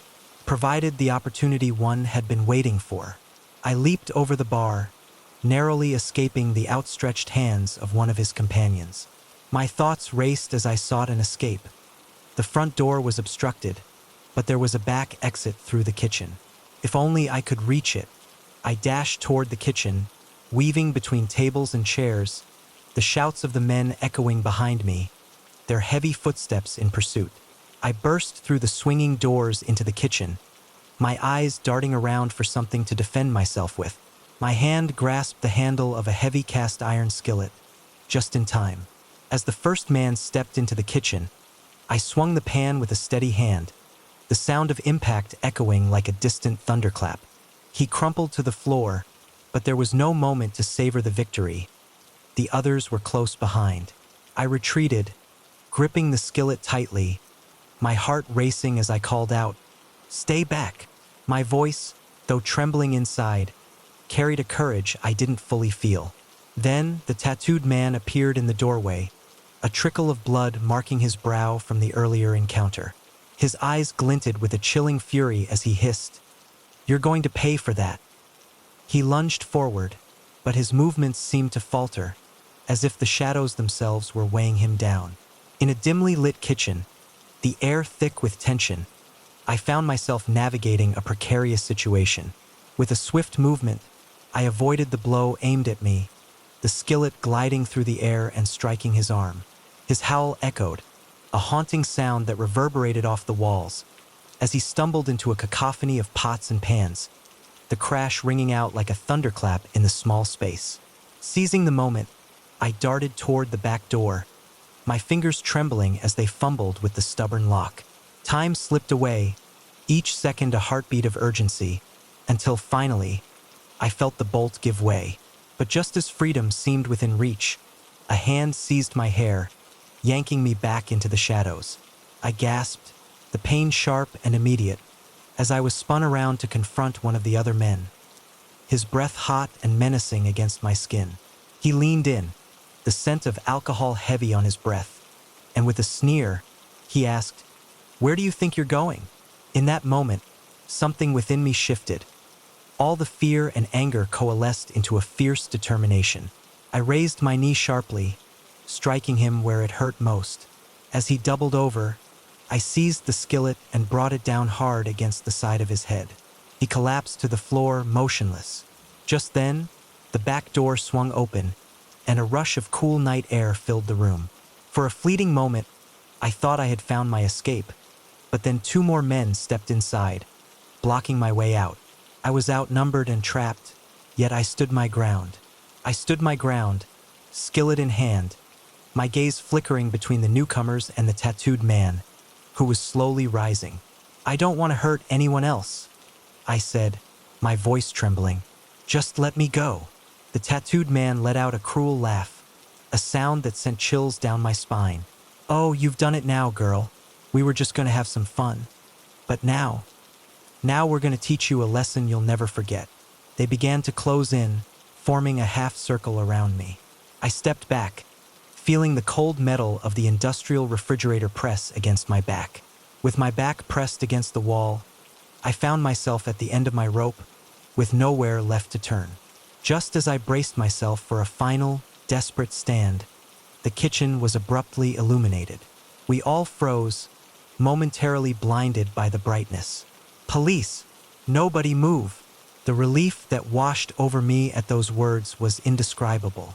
Suddenly, the kitchen was alive with officers, their weapons drawn.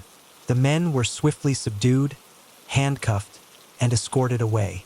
As the adrenaline began to ebb, my legs buckled beneath me, and I slid down the fridge, landing heavily on the floor. A female officer approached me. She knelt beside me, her face etched with concern. "Are you all right, miss?" she asked gently. I nodded, not trusting my voice. She helped me to my feet and led me out of the kitchen. The bar was now bustling with activity. Officers taking statements, paramedics tending to the injured. As I sat in the back of an ambulance, a shock blanket draped over my shoulders, the reality of what had happened began to sink in. I had faced down 5 violent men and survived. More than survived, I had fought back. The next few weeks were a blur of... In the aftermath of police statements and court appearances, the men faced charges of attempted assault, their records revealing a troubling history of similar incidents. By standing up to them, I had likely saved future victims from a similar fate. That night marked a turning point. I chose not to return to bartending.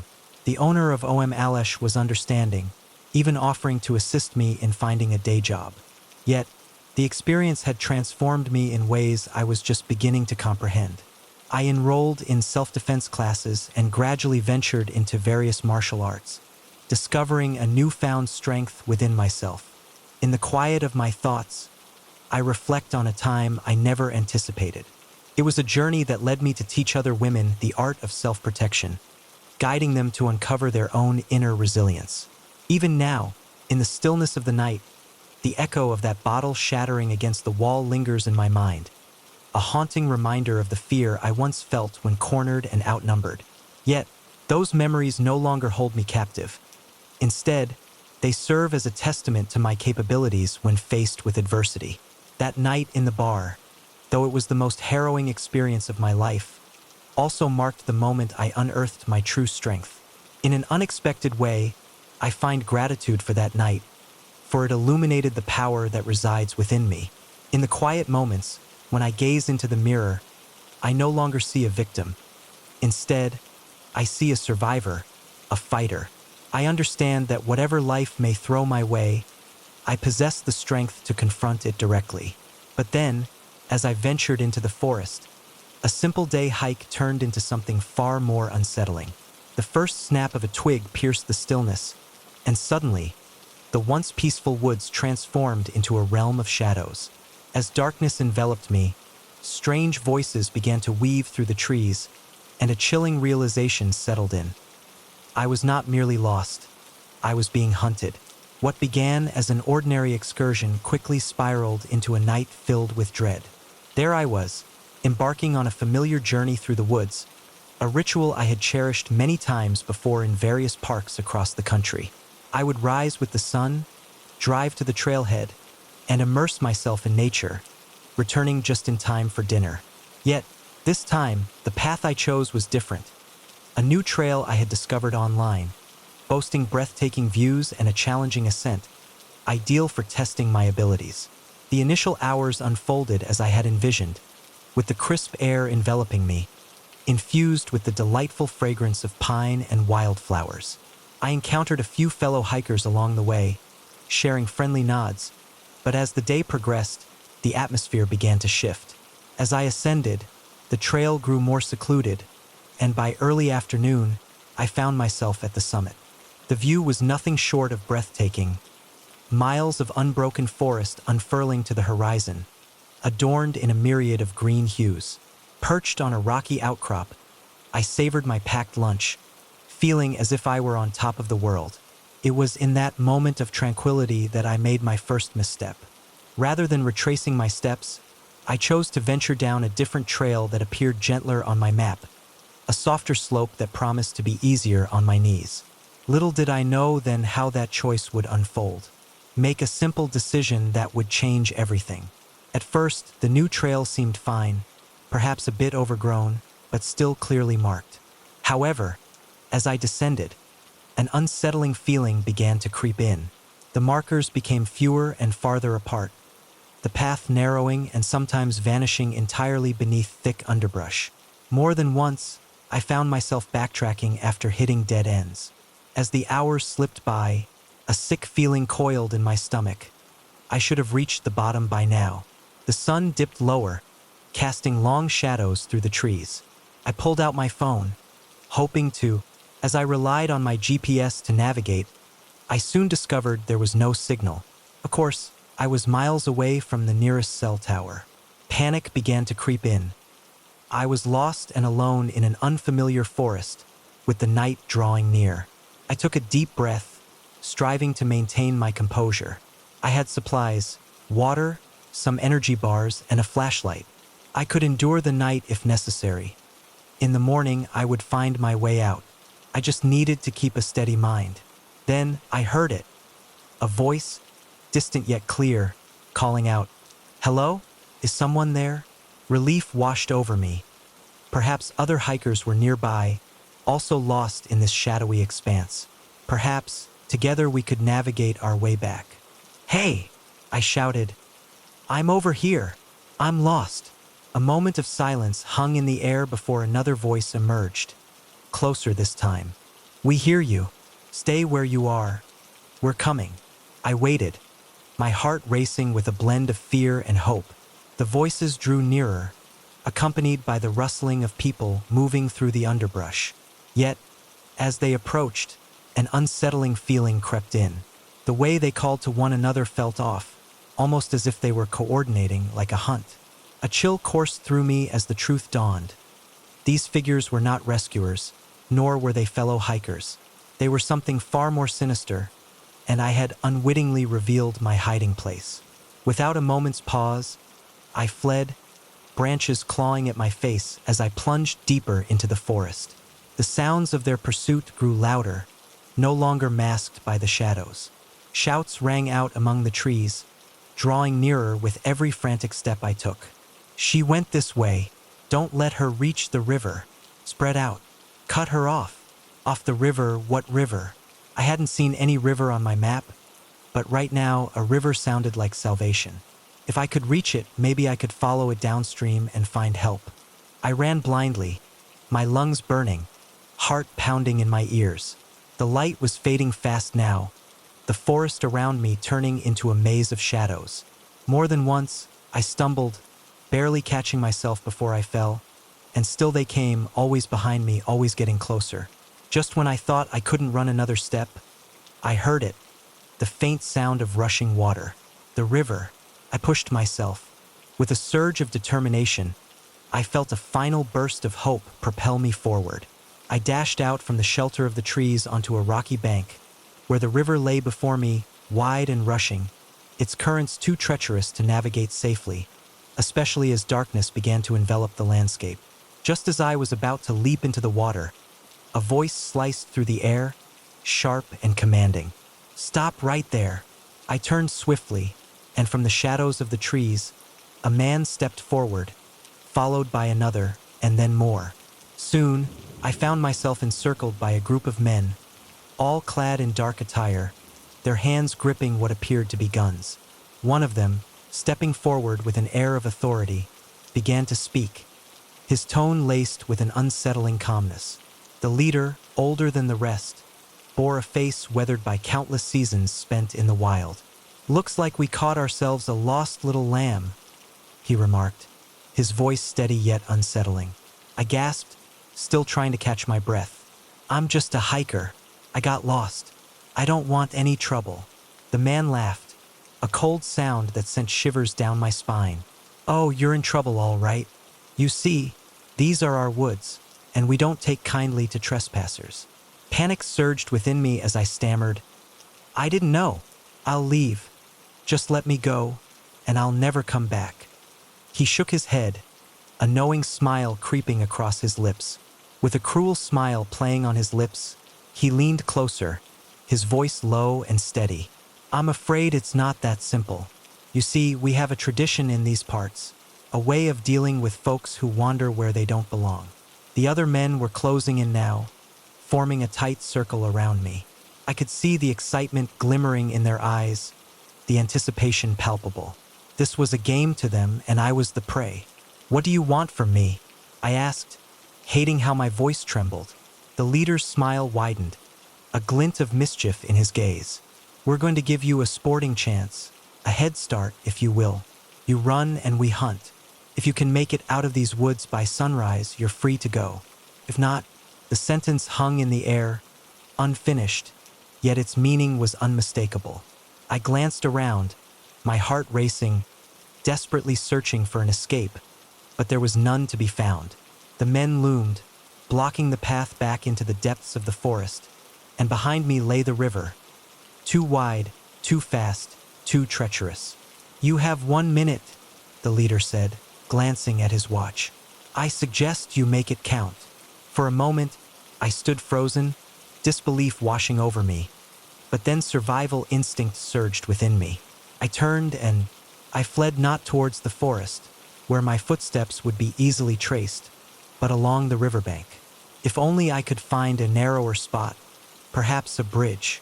Behind me, the leader's voice echoed, a twisted invitation to a game of hide and seek. Ready or not, here we come. I ran with a fervor I had never known before. The rocky bank was perilous in the enveloping darkness, and more than once, I teetered on the edge of the rushing water. Yet, fear propelled me forward, the sound of pursuit urging me to unimaginable speeds. Time slipped away, losing all meaning in the chaos of the night. In the stillness of the night, the darkness wrapped around me, measured only by the rhythmic pounding of my heart and the ragged gasps of my breath. At times, I could have sworn I felt a presence lurking just behind me, while other moments were filled with an unsettling silence that enveloped the forest. As I rounded a bend in the river, my eyes fell upon a fallen tree, forming a precarious bridge over the rushing water. It was a risky endeavor, the trunk slick with moss and the spray of the river, yet it was my only chance. With determination, I scrambled onto the log, inching my way across as the river roared beneath me, threatening to sweep me away with a single misstep. Just as I reached the halfway point, shouts echoed from the bank, piercing the stillness of the night. They had found me. A gunshot rang out, splintering the wood near my feet. I froze for a moment, the chill of fear gripping me. Then I forced myself to keep moving. Another shot, closer this time, a warning meant to rattle my resolve. With a final, desperate lunge, I made it to the other side. I allowed myself one glance back. The men were gathered on the opposite bank, their leader watching me with a mix of anger and grudging respect. "This isn't over," he shouted over the roar of the river. "These woods go on for miles. You'll never make it out." As the sun began to rise, I found myself once more in a frantic dash, venturing into the mysterious forest that lay beside the river. He had been right. I was utterly lost, unsure if my feet were taking me in the right direction. Yet, the urge to press on was undeniable. The night had blurred into a haze of fear and fatigue, and I ran until my legs could carry me no longer. I stumbled, then crawled, each rustle in the underbrush sending a jolt of panic through me, convinced that they had somehow crossed the river to pursue me once more. Just as the sky began to brighten with the first whispers of dawn, I emerged from the dense trees, greeted by the sight of a road stretching ahead. In the soft glow of the early morning light, I found myself standing alone, a wave of relief washing over me as a car emerged in the distance. With frantic gestures, I waved my arms, perhaps appearing a bit unhinged. The vehicle slowed and came to a halt, revealing an elderly man who looked at me with genuine concern. "Are you all right, miss?" he inquired, his voice laced with kindness. I opened my mouth to share my tale, but the words eluded me, lost in the depths of my experience. In the end, I simply shook my head. "Let's get you to the hospital," he said softly, as he opened the passenger door. As we drove away, I gazed out, my mind still lingering on the shadows of the night that had just passed. The forest faded into the distance in the side mirror, and somewhere within those shadowy woods, a group of men likely came to the grim realization that their prey had slipped away. A shiver ran down my spine as I pondered how many others had not been so fortunate. From that night onward, I vowed never to hike alone again. Yet, every time I catch sight of a trailhead leading into the thick, mysterious woods, I can't help but think of those men, wondering if they still linger, waiting for the next unsuspecting hiker to wander into their twisted game. The moment I glimpsed the gleam in the old woman's eyes as she secured the bedroom door, a chilling certainty settled in. I knew we had made a grave mistake. It was not merely a quaint bed and breakfast run by an eccentric couple. It was a trap, and we had unwittingly walked right into it. Our adventure began as a spontaneous weekend getaway. My girlfriend, Samantha, and I had been dating for about a year, and we thought it fitting to celebrate our anniversary with a trip to the countryside. Seeking something different from the usual tourist spots, we stumbled upon an ad for a charming bed and breakfast nestled in the rolling hills of a remote valley. Seemed perfect, this place called Willow. As we crept along the winding road, the website had painted a picture of a Victorian-style house nestled among lush gardens.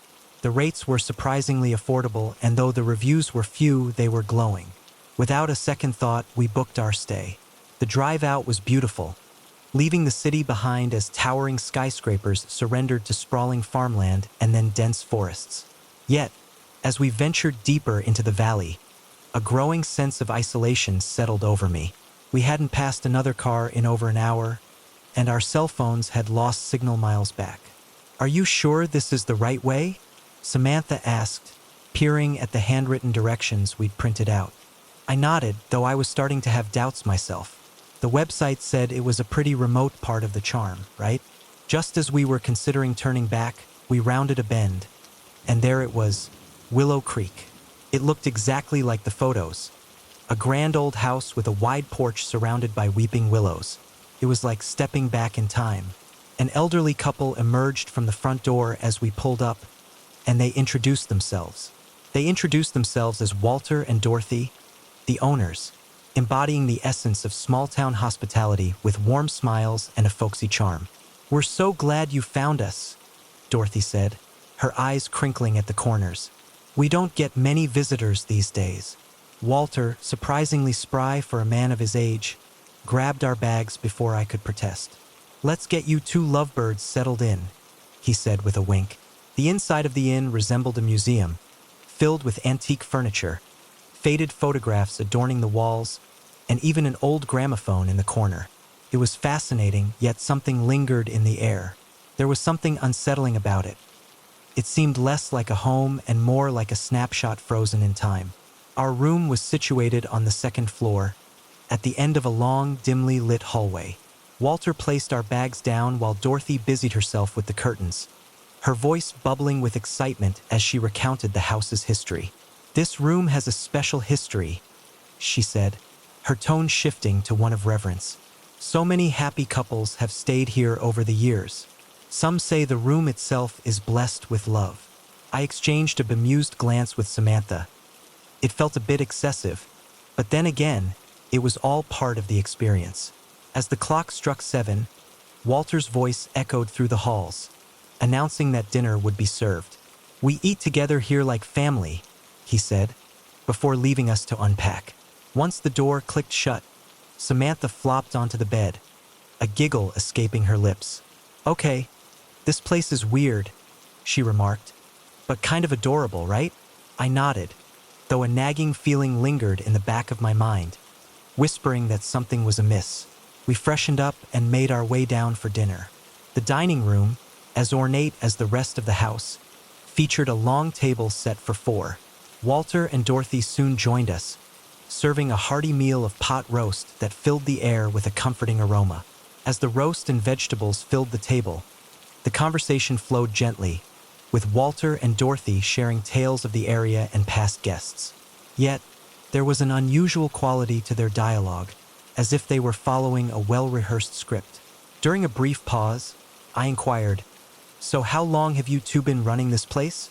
They exchanged a fleeting glance, and Dorothy chuckled softly.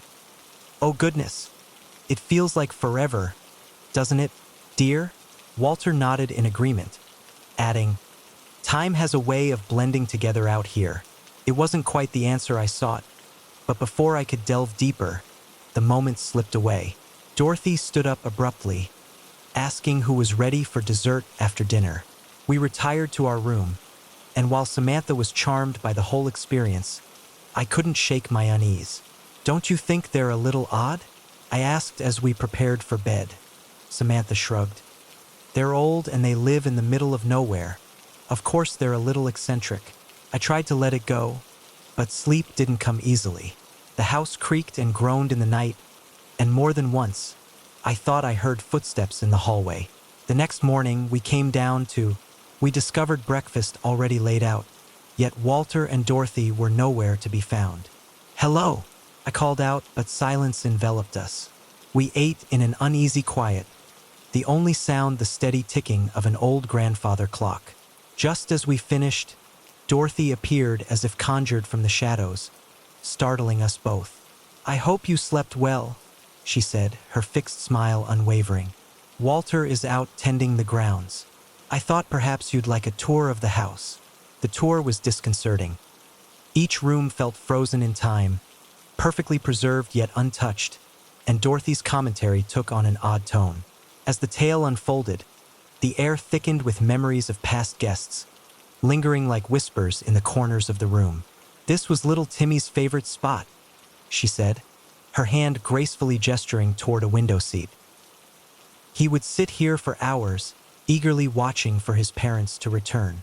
"Was Timmy another guest?" Samantha inquired, her curiosity piqued.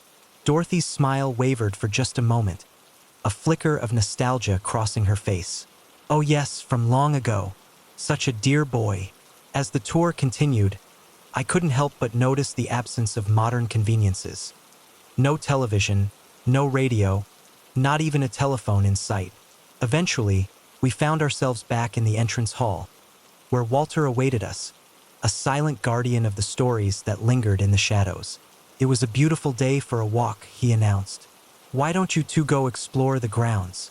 But be sure to stay on the paths. It's easy to get turned around out there." The warning in his voice was clear: don't wander too far outside.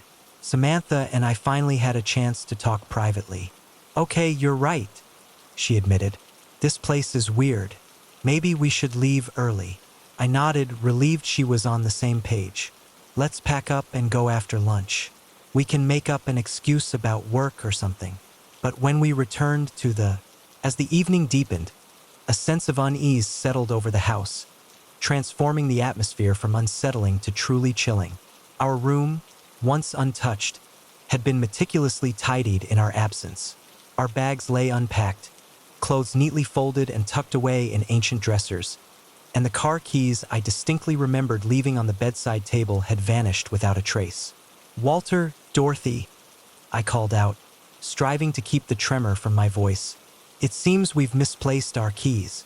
Dorothy appeared in the doorway, her serene smile unwavering. "Oh dear, how careless," she said, her tone soothing yet disconcerting. "But not to worry, you don't need to leave. You're home now." The way she spoke sent a shiver down my spine. Samantha grabbed my hand, squeezing it tight. "That's very kind," I said, forcing a smile. "But we really do need to get back to work, you know?" Dorothy's smile didn't waver, but her eyes hardened. "I'm afraid that's not possible. You see, once you check into Willow Creek, you don't check out." It happened so fast. Walter appeared behind her, brandishing an old-fashioned syringe. Samantha screamed as Dorothy locked the door. I tried to fight to protect Samantha, but whatever was in that syringe worked quickly. As my vision blurred and my limbs grew heavy as I heard Dorothy's soothing voice, gently urging me, "Don't fight it, dear. You'll be so happy here, just like all the others." The last image that lingered in my mind before darkness enveloped me was the gleam in her eyes.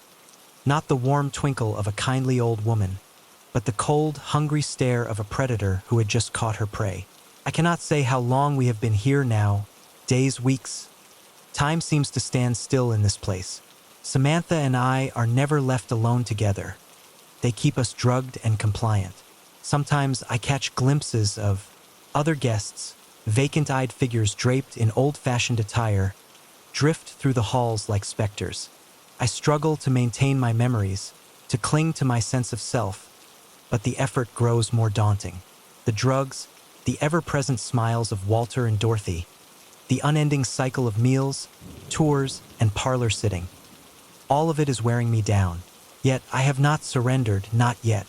I pen this down, concealing it in the one place they never think to search, the ancient gramophone tucked away in the corner of our room. If you are reading this, it means, in the quiet shadows of Maple Grove bed and breakfast, you may find yourself ensnared. Ah, but take heed. The smiles that greet you are mere facades, and the kindness offered is but a whisper of deceit. Resist the temptation of the food and the tea. They harbor secrets best left untouched. Hold on to your resolve for as long as you can, and should a glimmer of escape present itself, flee swiftly and without a backward glance. For once you step into the embrace of Maple Grove bed and breakfast, they will stop at nothing to ensure you remain a permanent guest.